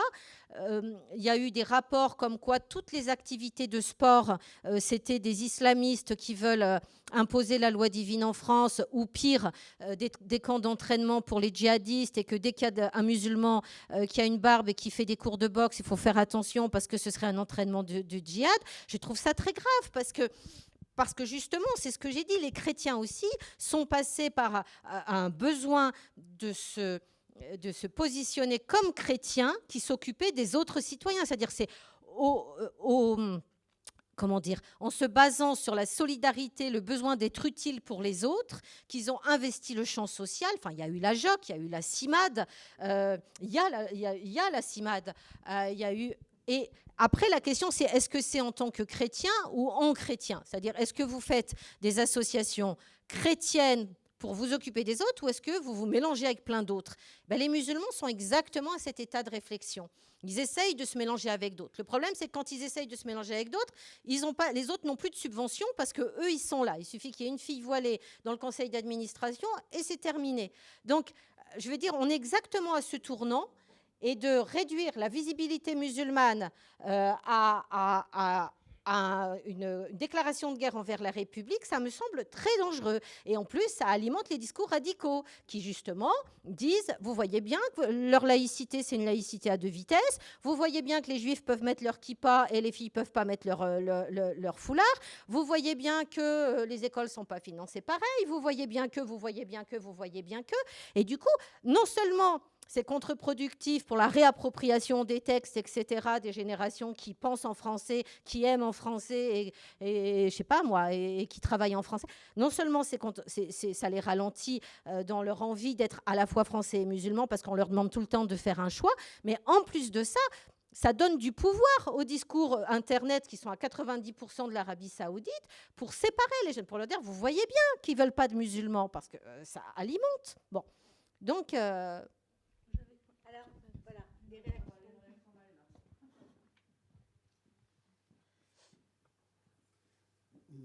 Merci pour toutes les deux interventions. Moi, je voulais juste revenir sur un point. On en parle de laïcité, égalité. Et vous l'avez dit tout à l'heure, il y a les médias, les politiques. Voilà. Quand on parle Dounia aujourd'hui, intervient. La presse, les hommes politiques, qu'est-ce qu'ils vont dire? Dounia, d'origine musulmane. Islamiste, pro-islamiste. Voilà, non, d'origine musulmane. Marie-Hélène, c'est intervenue, ils ne vont pas dire d'origine chrétienne. Déjà, on met déjà cette étiquette. On ne parle pas de « je suis français, j'ai vécu, j'ai appris, j'ai grandi en France, etc. » C'est « je suis français » d'abord. Et on parle d'égalité. L'égalité, c'est ça. C'est d'abord, on est un être humain et on utilise la laïcité à toutes les sauces. Dès qu'on a quelque chose, on sort la pancarte « attention ». Halte à la laïcité. Moi, je veux juste un exemple à donner. C'est on a aux Pays-Bas la ville de Rotterdam. Le maire, c'est un musulman, fils d'un imam. Personne ne lui dit vous êtes d'origine musulmane. Vous êtes néerlandais parce que voilà. Et puis la jeune fille qui va faire des études, avoir un bac +8, on ne va pas lui dire non, je suis Alima, je suis Farida, je suis Jamila, je suis née en France et je veux faire des études. Je veux exister en tant que femme, pas en tant que musulmane, en tant que femme. Et on applique la laïcité, c'est je pratique, ça me concerne la pratique. C'est pas, je pratique pas pour vous, je pratique pour moi. Et c'est les principes de l'islam.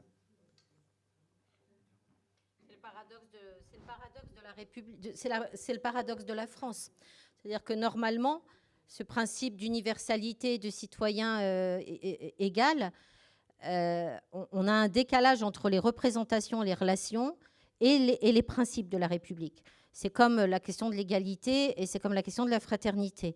Et ce que je disais tout à l'heure en aparté, quand on discutait avant de venir vous voir, c'est que je pense que on a un tabou là-dessus en France, c'est-à-dire qu'on a du mal à reconnaître le décalage entre nos principes et l'application de nos principes. Et comme nos principes sont très hauts, on a visé très haut, en disant on est une indifférenciation, on est tous pareils, etc., et qu'on n'ouvre pas d'espace de débat dès qu'un jeune se plaint d'une discrimination ou d'une simple stigmatisation, comme ce que vous venez de dire, renvoyer quelqu'un à sa religion, etc., donc un dysfonctionnement par rapport aux principes de la République, eh bien, on va pas lui laisser le débat, on va appeler ça un discours victimaire, on va appeler ça, on n'ouvre pas d'espace de débat. Et il faut quand même se poser des questions. Moi, je ne veux pas faire de polémique, mais puisque je me suis occupée des 1000 premiers jeunes qui voulaient partir à Daesh, dans ces 1000 premiers jeunes, je rectifie toujours, hein, il y avait 40% de jeunes qui n'étaient pas de famille arabo-musulmane, qui étaient de familles chrétiennes, juives et athées. Donc ça montre bien que les recruteurs avaient un système d'embrigadement très élaboré. Mais dans tous ces jeunes-là, quelle que soit leur culture, quel que soit leur niveau social, quelle que soit leur origine, ils souffraient que personne ne reconnaisse les dysfonctionnements de la République. Ce n'est pas qu'ils ne croyaient pas en la République. Ce n'est pas qu'ils n'adhéraient pas aux principes de la République. Je dirais même que souvent, ces jeunes-là avaient surinvesti la République et qu'ils souffraient que les choses qu'ils auraient voulu discuter pour améliorer cette République qu'ils aimaient, auxquelles ils ont cru, auxquelles leurs parents ont super cru, quelle que soit l'origine et l'histoire, migratoire ou pas, qu'on leur offre un débat pour pouvoir être acteurs. Et dès qu'ils avaient envie d'être acteurs, on leur disait « vous êtes victimaire, vous êtes communautaire », enfin, quel que soit le terme et l'origine de la personne. Bon, bref. On va prendre une ou deux questions, puis après, je voudrais quand même que les autres intervenants puissent lancer 2 nouvelles questions avec vous. Il avait demandé la parole dans le fond.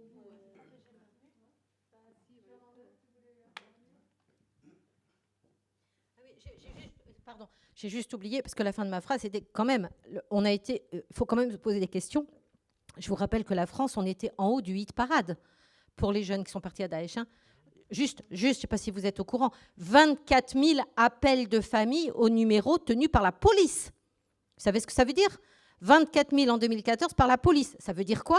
Ça veut dire qu'il y en avait 3 fois plus. Parce que pour appeler la police en disant « je crois que mon enfant est en train de parler à un recruteur de Daesh sur Internet », il faut déjà avoir confiance en l'État, il faut déjà avoir confiance en la police, il faut avoir des ressources, il faut avoir du réseau, il faut avoir des sous pour payer un avocat si on se trompe. Donc on est au du hit parade. On est à peu près au même niveau que le Maroc, ou que voilà le niveau où on était. Donc il faut quand même se poser des questions sur notre jeunesse. Et 40% qui n'étaient pas du tout de culture arabo-musulmane. Pardon, je referme juste. C'était important à donner le chiffre. C'est très intéressant ce que vous dites, parce que la vraie question, en fait, qu'on doit se poser tous, pourquoi ces jeunes-là, ils partent ? C'est la vraie question, en fait. Parce qu'on ne part pas, ça veut dire dans un sens, on ne se sent plus, en fait, les bienvenus, en fait, en France, entre guillemets. Moi, je suis un jeune entrepreneur. Aujourd'hui, j'ai été victime, entre guillemets, un peu de racisme et tout ça, mais je prends au second degré. Mais la question qu'on se pose aujourd'hui, pourquoi on ne se sent plus à l'aise en France ? Par exemple, moi, je prends mon exemple tout court. Hein. J'ai exemple, d'ici 5 ans, rentrer définitivement dans mon pays d'origine.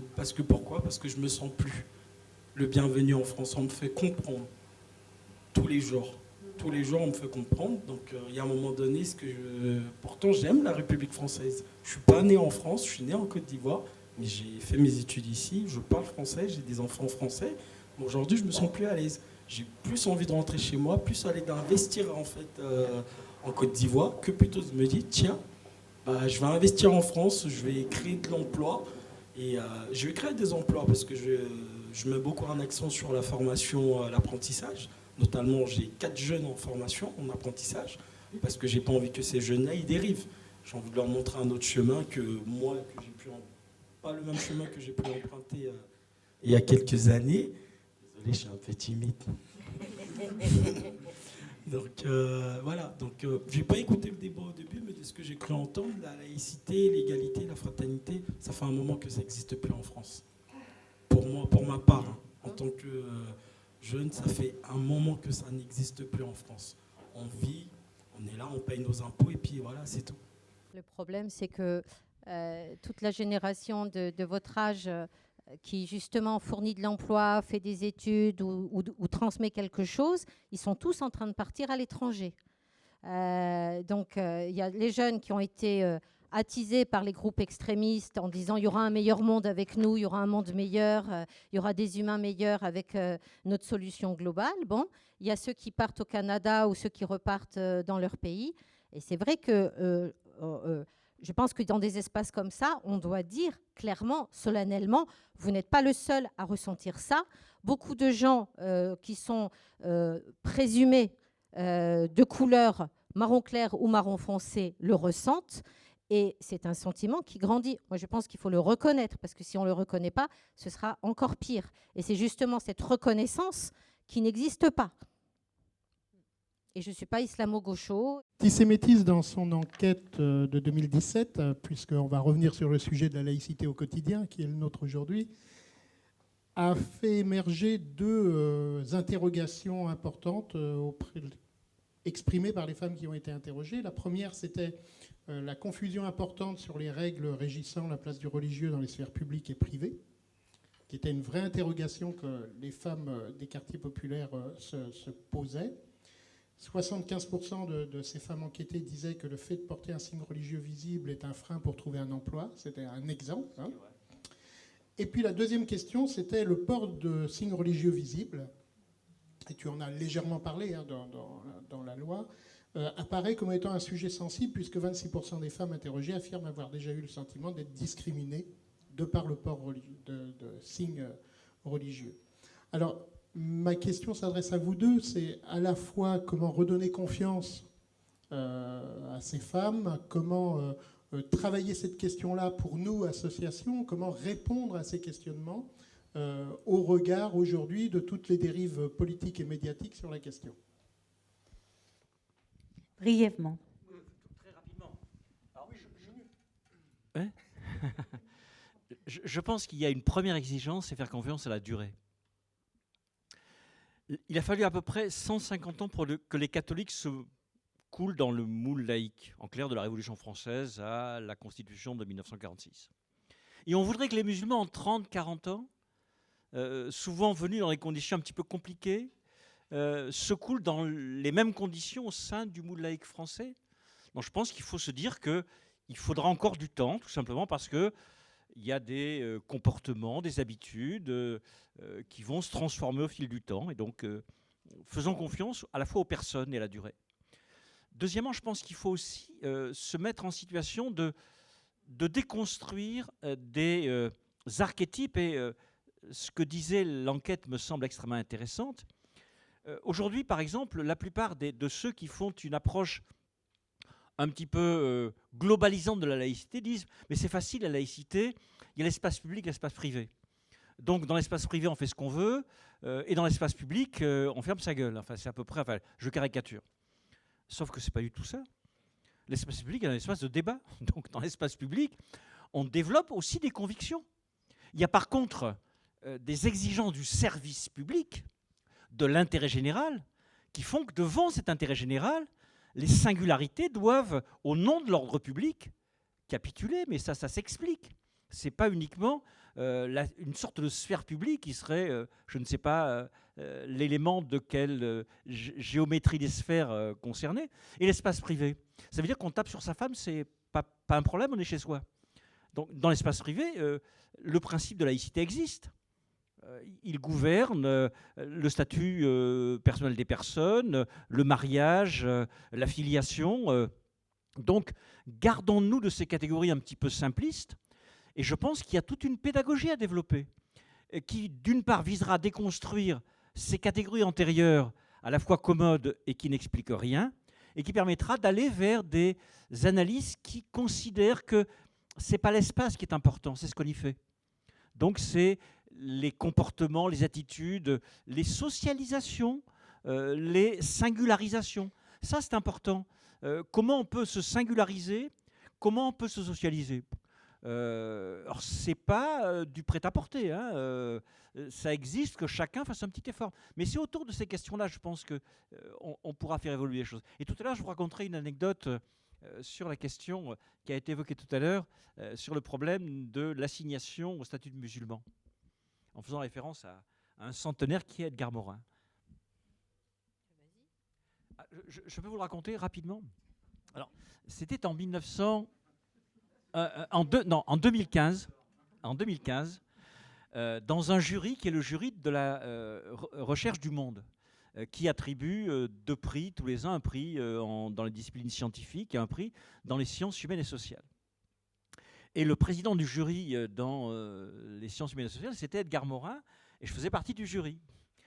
Et on avait lu une foule de thèses, et je tombe sur une thèse, je n'étais pas le seul d'ailleurs, puisqu'elle a eu le prix de la recherche, qui a travaillé sur la communauté musulmane de Nanterre, et notamment le rapport entre cette communauté musulmane et le Parti communiste à Nanterre dans la durée, en démontrant que, dans un premier temps, il y avait une sorte d'invisibilité des travailleurs migrants venant d'Afrique du Nord, et que progressivement, ils ont, à partir des 2e, 3e générations, notamment pour les plus jeunes, accédé à une visibilité en disant, clair, on existe, elle est où l'égalité républicaine, à peu près tout. Marche des beurs, enfin, cette période-là.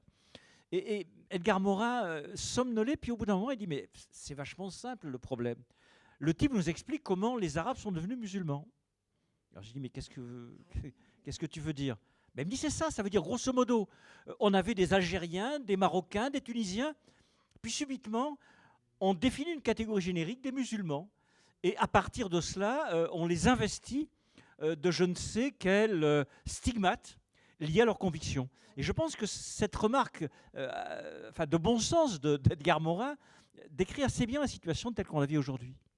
Donc, je profite de la reprise de souffle pour redonner la parole à Zora et Eric. Alors, ma première question, c'est, dans la plus rapide, je pense, dans vos pratiques quotidiennes, comment percevez-vous la façon dont vos adhérents ou vos usagers perçoivent le principe de laïcité? Je veux bien commencer. Est-ce que vous m'entendez? Parce qu'apparemment, je ne parlais pas trop fort. Alors, effectivement, en fait, la perception par rapport aux adhérents qu'on peut côtoyer au quotidien, l'association œuvre sur un quartier prioritaire, mais le public vient de Nantes et de son agglomération. C'est assez large. Il y a une mixité quand même sociale assez importante au sein de l'association.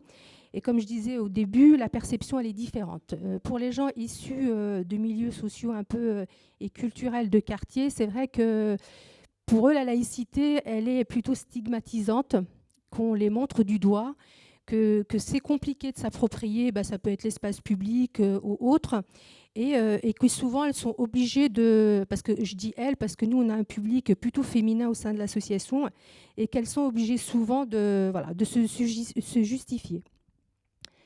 Par rapport au public venant un petit peu d'ailleurs, parce que c'est aussi elles fréquentent aussi des lycées différents, plutôt, elle, la laïcité, c'est plutôt une forme de liberté, qu'elle s'y retrouve complètement, qu'elle participe aussi, quand on parlait tout à l'heure aussi d'égalité femmes-hommes, elle s'y retrouve dans cette laïcité d'être égale, de pouvoir en fait prendre leur place, même au sein de l'association. Alors, je ne sais pas trop si j'exprime un petit peu, mais c'est vrai qu'il y a vraiment un clivage en fait du milieu social d'où on vient. Et c'est vrai que le quartier, pour moi, il est un peu enfermant. On a moins de possibilités en fait, de sortir, moins de possibilités de prendre sa place. Et la laïcité, elle est méconnue. Ils en parlent très peu. Et pour eux, à part un peu de se dire que c'est une loi de liberté, de vivre ensemble, ça, c'est ce qu'elles font au quotidien. Mais en tout cas, en fonction d'où on vient, certaines, c'est plutôt quelque chose de positif et pour d'autres, c'est plutôt quelque chose de stigmatisant. Et je voulais quand même revenir parce que sur le débat, je trouve que souvent, là, au jour d'aujourd'hui, on débat de la loi 1901, de la laïcité, et encore une fois de plus, c'est encore l'islam.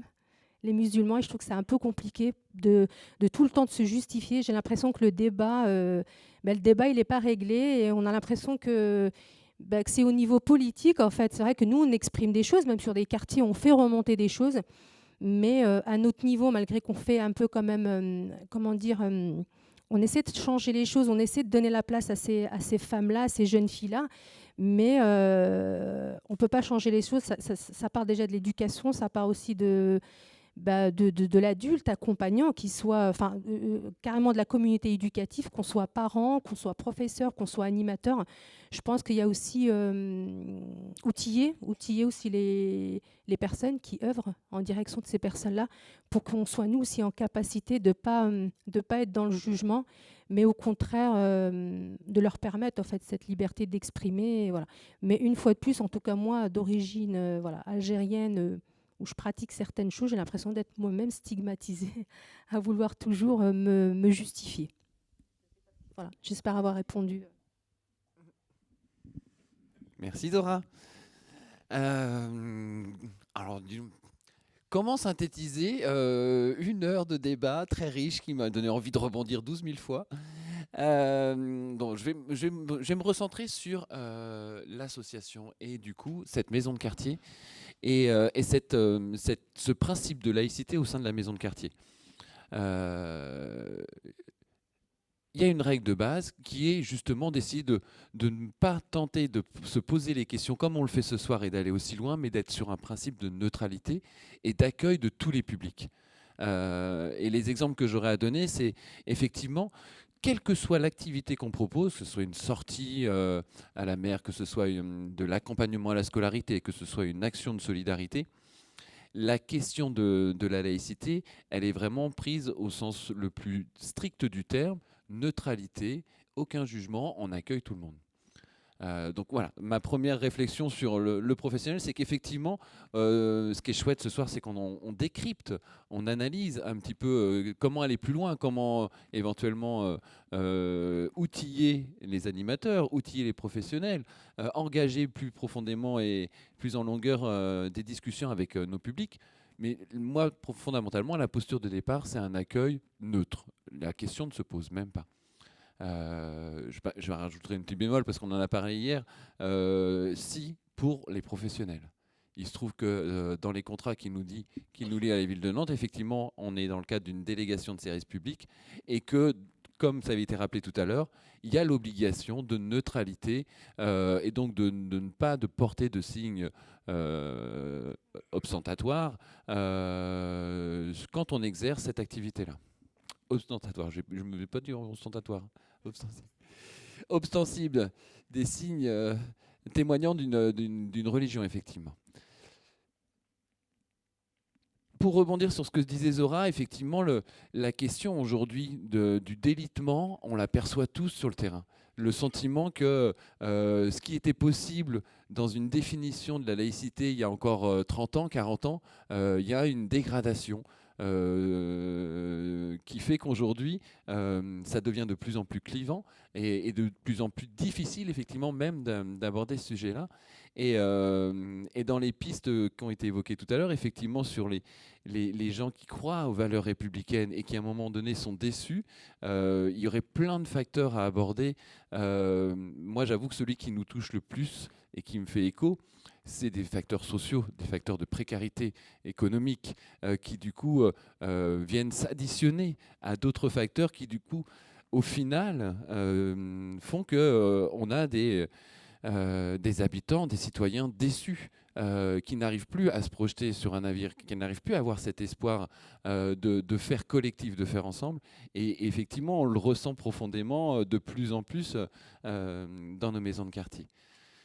L'une des réponses qui est proposée, c'est pas de nier, c'est de dire on peut être acteur au niveau local. Et toutes les initiatives qui permettent de fédérer, et on a un exemple, je regarde Marie-Hélène, parce que depuis 1 an et demi, et Dieu sait que le Covid et la pandémie a généré beaucoup de difficultés, mais il y a aussi des petites pépites, des petits rayons de lumière qui sont nés de cette période-là.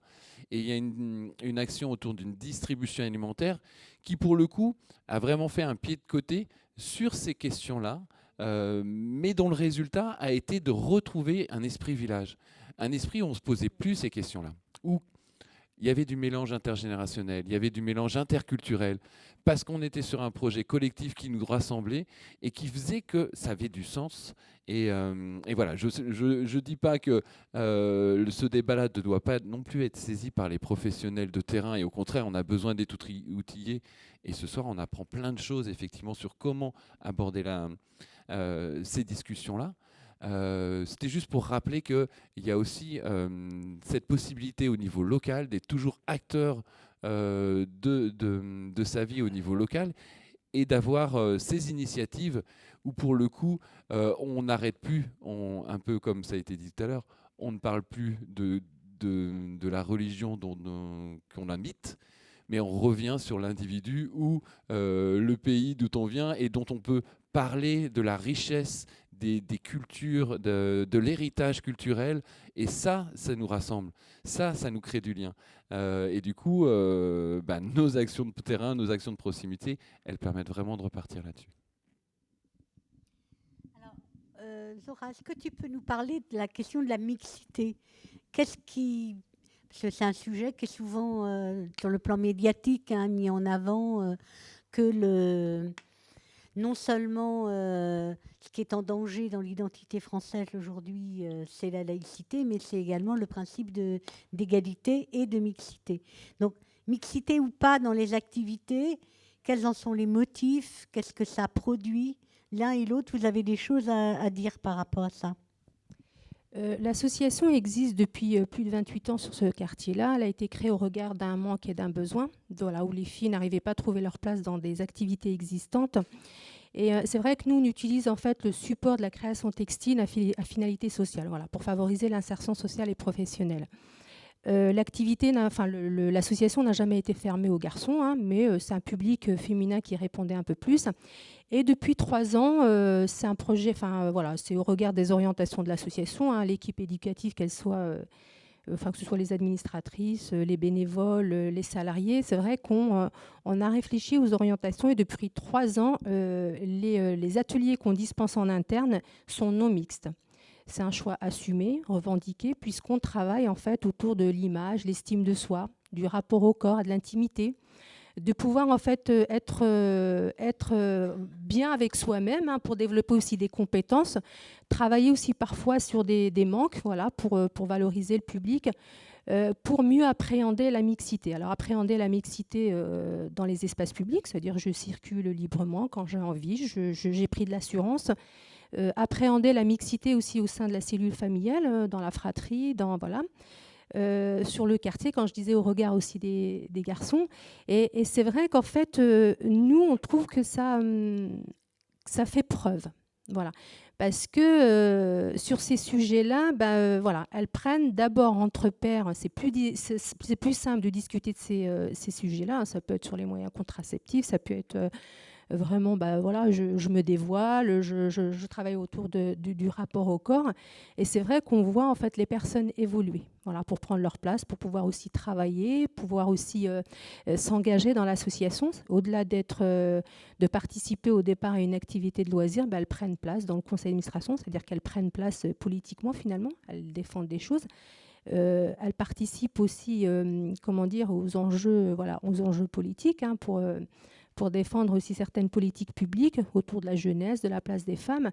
Et c'est vrai que le fait d'être en mixité, en non-mixité, c'est aussi un rapport de force. C'est-à-dire que le fait qu'elles soient plus nombreuses, récemment, ça fait à peu près en 2016, on fait partie aussi d'un collectif qui s'appelle La Cité Côté Femmes, qui lui doit répondre aux difficultés que les femmes peuvent rencontrer. Alors ça peut être au niveau santé, droit.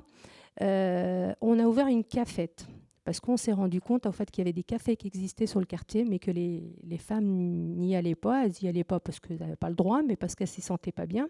Et là, le fait d'avoir ouvert une cafette, il y a il y a de l'espace public, mais il y a aussi l'intérieur. C'est-à-dire que les femmes qui ne veulent pas être sur l'espace public, elles peuvent prendre leur café à l'intérieur. Mais c'est vraiment s'approprier l'espace public et ne pas se l'approprier seul. Être en fait, quand je disais un petit peu en force, c'est-à-dire d'être plusieurs femmes, un collectif de femmes. Et c'est beaucoup plus simple en fait de travailler cette mixité-là à travers un peu des actions. Alors ça peut être des actions de peinture, de graphe, ça peut être, mais pas tout seul en fait. C'est-à-dire que circuler juste sur le quartier pour circuler, et puis beaucoup de filles le disent aussi, parce qu'on n'arrête pas de dire qu'on voit très peu de filles sur l'espace public. Je pense que ce qu'elles recherchent, elles, c'est plutôt de faire des choses. Alors déjà, l'espace ne le permet pas. C'est vrai que c'est pas très... c'est pas adapté. Mais si c'est juste pour errer dans le quartier, elle ne voit pas de... Voilà. En tout cas, c'est un choix. Hein, c'est un choix de leur part. Nous, on essaie, c'est vrai que souvent, de débattre là-dessus en disant il faut quand même leur donner la possibilité d'être sur l'espace public et de circuler. Mais ce qu'elles font souvent remonter, c'est que c'est un choix pour elles. Au contraire, c'est même une liberté de partir ailleurs et de faire des choses ailleurs.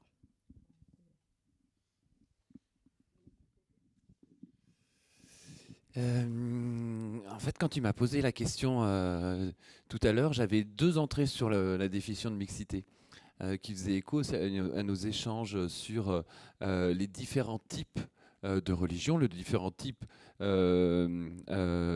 sein même de l'islam d'interprétation du texte, et du coup, quel public on pouvait accueillir aussi dans nos maisons de quartier, et se poser la question des salafistes, comment traiter ces questions d'ouverture avec une représentation beaucoup plus stricte, en tout cas, des textes.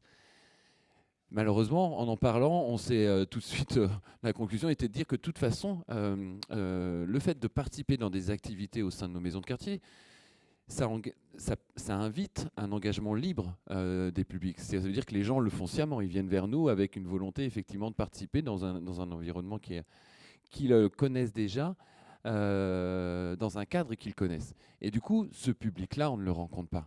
C'est-à-dire que toute cette question autour de la symbolique, évidemment, on ne peut pas l'avoir puisque les différents publics que l'on côtoie et tous les musulmans qu'on côtoie ne sont pas dans ces rhétoriques-là, ne sont pas dans ces discours-là. Donc voilà, c'était pour dire déjà qu'en termes de mixité, non, en fait, les invisibles dont on parlait tout à l'heure, ceux qui possèdent potentiellement, ils ne sont pas là. Sur la question... Vous parlez de la mixité homme-femme. La mixité homme-femme, la réponse... pour moi, responsable d'un équipement, elle s'accroche à notre projet social. Le projet social définit les grandes lignes qui permettent de développer l'activité dans les centres. Et les grandes orientations qui découlent du projet social, c'est la capacité d'accueillir et de développer toutes les activités associatives. Donc la maison est un lieu ressource pour les actions, pour les autres partenaires associatifs du territoire, et vise à engager de la cohésion sociale autour de l'épanouissement lié aux activités proposées. Donc en fait, la question, encore une fois, de la mixité, elle ne concerne pas... il peut y avoir des activités qui vont être plus féminines, et il y en a. On a un exemple d'une activité gym douce. Si on met un créneau le jeudi matin, on va avoir que des seniors, entre guillemets, qui vont investir ce créneau-là, et on ne se posera pas la question de c'est un atelier uniquement féminin. Donc c'est, encore une fois, c'est pas que je veux m'extraire.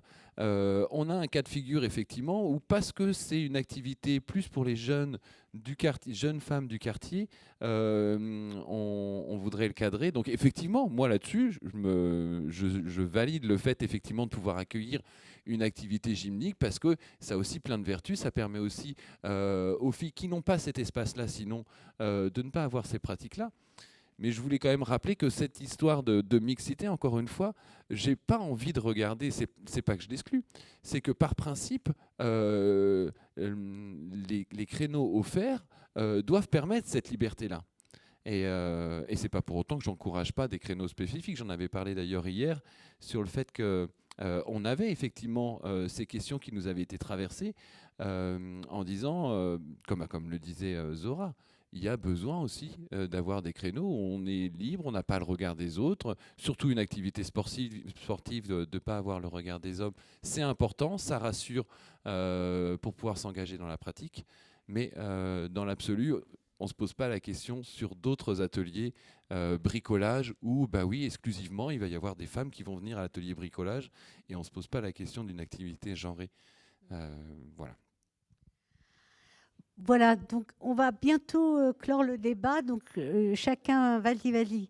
Jamila veut prendre la parole, et après, je voudrais que chacun puisse dire, s'il a envie, un petit mot. Et puis Anne-France, le petit mot de la fin. Oui, donc du coup, moi, Jamila, je pense que voilà, toute l'assistance me connaît. Donc moi, je coordonne les actions femmes. C'est vrai que l'action d'aujourd'hui, elle est sur toujours l'axe égalité femmes-hommes, puisque c'est le plan triennal depuis 2018 sur lequel on travaille. Mais avant de parler d'égalité, moi qui accueille en fait des femmes de toutes origines, de toutes cultures, de tous âges, donc voilà, avant même de parler d'égalité femmes-hommes, dans ces instances, dans ces ateliers, il fallait déjà qu'on laisse un espace à ces femmes pour qu'elles aient la même égalité entre elles. Déjà. Puisque dans ces groupes de femmes qui font quand même la société, qui habitent nos quartiers, ce sont des femmes qui vivent en France. Il y en a qui sont arrivées il y a très peu, il y en a qui sont arrivées il y a très longtemps, il y en a qui se sont adaptées d'une manière différente les unes des autres, en fonction des parcours de chacune d'entre elles. Il y en a qui sont arrivées dans des conditions violentes, il y en a d'autres qui sont arrivées parce que leurs parents les ont amenées, c'est un petit peu mon cas à moi, parce que je suis arrivée très jeune, et puis il y en a d'autres qui ont quitté leur pays et qui ne vont jamais y retourner. Donc vous voyez bien que l'adaptation, déjà, elle est très compliquée. Donc il y a déjà des inégalités entre les femmes que l'on accueille et avec qui on échange. Pour rejoindre un petit peu ce que disait Zora. Pourquoi ce choix au départ, Marie-Hélène, quand on avait commencé à travailler sur le pôle femmes, pourquoi il n'y avait que des femmes? Parce qu'il fallait déjà leur donner un espace à elles. Il fallait déjà qu'elles s'écoutent entre elles. Il fallait déjà qu'on crée ce climat de confiance entre elles. Parce que les unes et les autres ont peur du jugement. Celles qui sont musulmanes ont peut-être peur de celles qui ne le sont pas. Il y a celles qui sont athées, etc. Et ce travail que l'on a fait depuis des années avec ces femmes, c'est déjà d'avoir un climat de confiance. C'est déjà qu'elles se sentent égales entre elles. Et ensuite qu'elles puissent évoquer la complexité qu'elles vivent au quotidien, que ce soit dans la société, que ce soit dans leur domicile, dans leur famille, avec leurs enfants, etc. Et c'est déjà tout un travail. Et ensuite, une fois qu'on a réussi à faire ça, c'est comment ensemble on peut avancer, même si nous n'avons pas les mêmes cultures, même si moi je suis musulmane, toi aussi, toi tu portes le hijab, mais moi je ne le porte pas, mais on se respecte. Et ça, je dirais que c'est la force que moi, en tout cas, j'ai appris à travers ces groupes de femmes que j'ai pu côtoyer. Ces femmes-là ont cette force de s'écouter et de se respecter parce qu'elles ont toutes, en tout cas, des choses communes. C'est que d'abord, elles sont mères, elles sont épouses et en même temps, elles traversent toutes ces difficultés-là. Et donc, c'est comment ensemble, en s'écoutant, en se respectant et surtout en ne s'imposant rien, on peut avancer et peut-être après de parler et de travailler sur l'égalité femmes-hommes et chacune à son niveau. Parce que forcément, une femme musulmane qui vient d'un village, comme tu disais, peut-être éloigné au Maroc ou dans n'importe quel autre pays du Maghreb, n'aura pas en tout cas la même perception de l'égalité, ne va pas vivre la même égalité qu'une jeune femme qui vient peut-être du même endroit et qui vit dans une autre ville où c'est beaucoup plus moderne, où la mixité et l'égalité est un petit peu plus développée. Donc, alors, oui. Moi, je voudrais compléter ce que dit Jamila sur un point qui m'a vraiment interpellée dans ce que tu disais sur le sentiment d'unité. On veut dépersonnaliser les gens. Je parle du processus radical, de radicalisation. Et ce qu'on a réussi dans ce travail de plusieurs années avec le groupe Femmes, il y a plusieurs années de ça maintenant, c'est d'arriver à faire groupe avec des désaccords. C'est-à-dire qu'il n'y a plus besoin d'être d'accord pour faire groupe. Et je crois que par rapport à ce qu'est notre société aujourd'hui, c'est vraiment quelque chose d'essentiel. Et l'antithèse, c'est ce que tu disais, on ne peut être qu'avec les mêmes que soi. Et ça, c'est le principe de radicalisation, quoi. Et ça se ressent dans les outils que vous avez faits, l'exposition, les livres, etc. C'est-à-dire que toutes ces femmes, elles ont leurs histoires, leurs caractéristiques identitaires différentes, leur inscription dans la société différente. Elles ont fait partie d'un groupe et en même temps, elles allaient dans un objectif commun, mais toutes leurs caractéristiques sont là et elles sont différentes. Ça se ressent dans ce que vous avez construit comme outil. Moi, j'ai juste un petit regret. En tant qu'homme, militant associatif et élu du quartier, c'est l'absence dans ce débat-là de beaucoup de femmes qui sont sur le quartier, qui viennent. Moi, je regrette qu'ils ne viennent pas participer à ce genre de débat. C'est ça mon seul regret. Alors, le mot de la fin, peut-être d'abord le remerciement à tous nos intervenants, vraiment.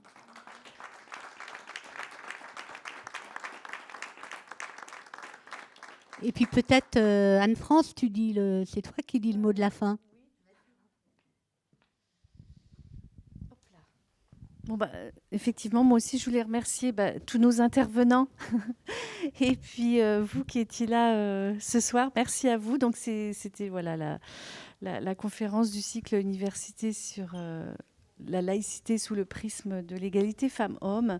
Merci pour votre participation.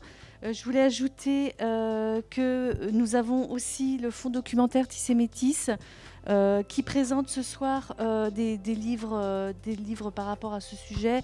Et si vous avez l'occasion d'y aller sur plein d'autres thématiques très très intéressantes, et où il y avait l'expo d'ailleurs durant ces 3 jours sur les femmes des quartiers, qu'il faut bouger les quartiers. Et puis si vous n'avez pas pris la nouvelle gazette qui vient d'être éditée, eh bien prenez-la en sortant. Voilà. Elle est aussi très très riche de ce qu'on peut mettre en place, de ce qu'on a fait, de toutes nos actions à Tissémétis.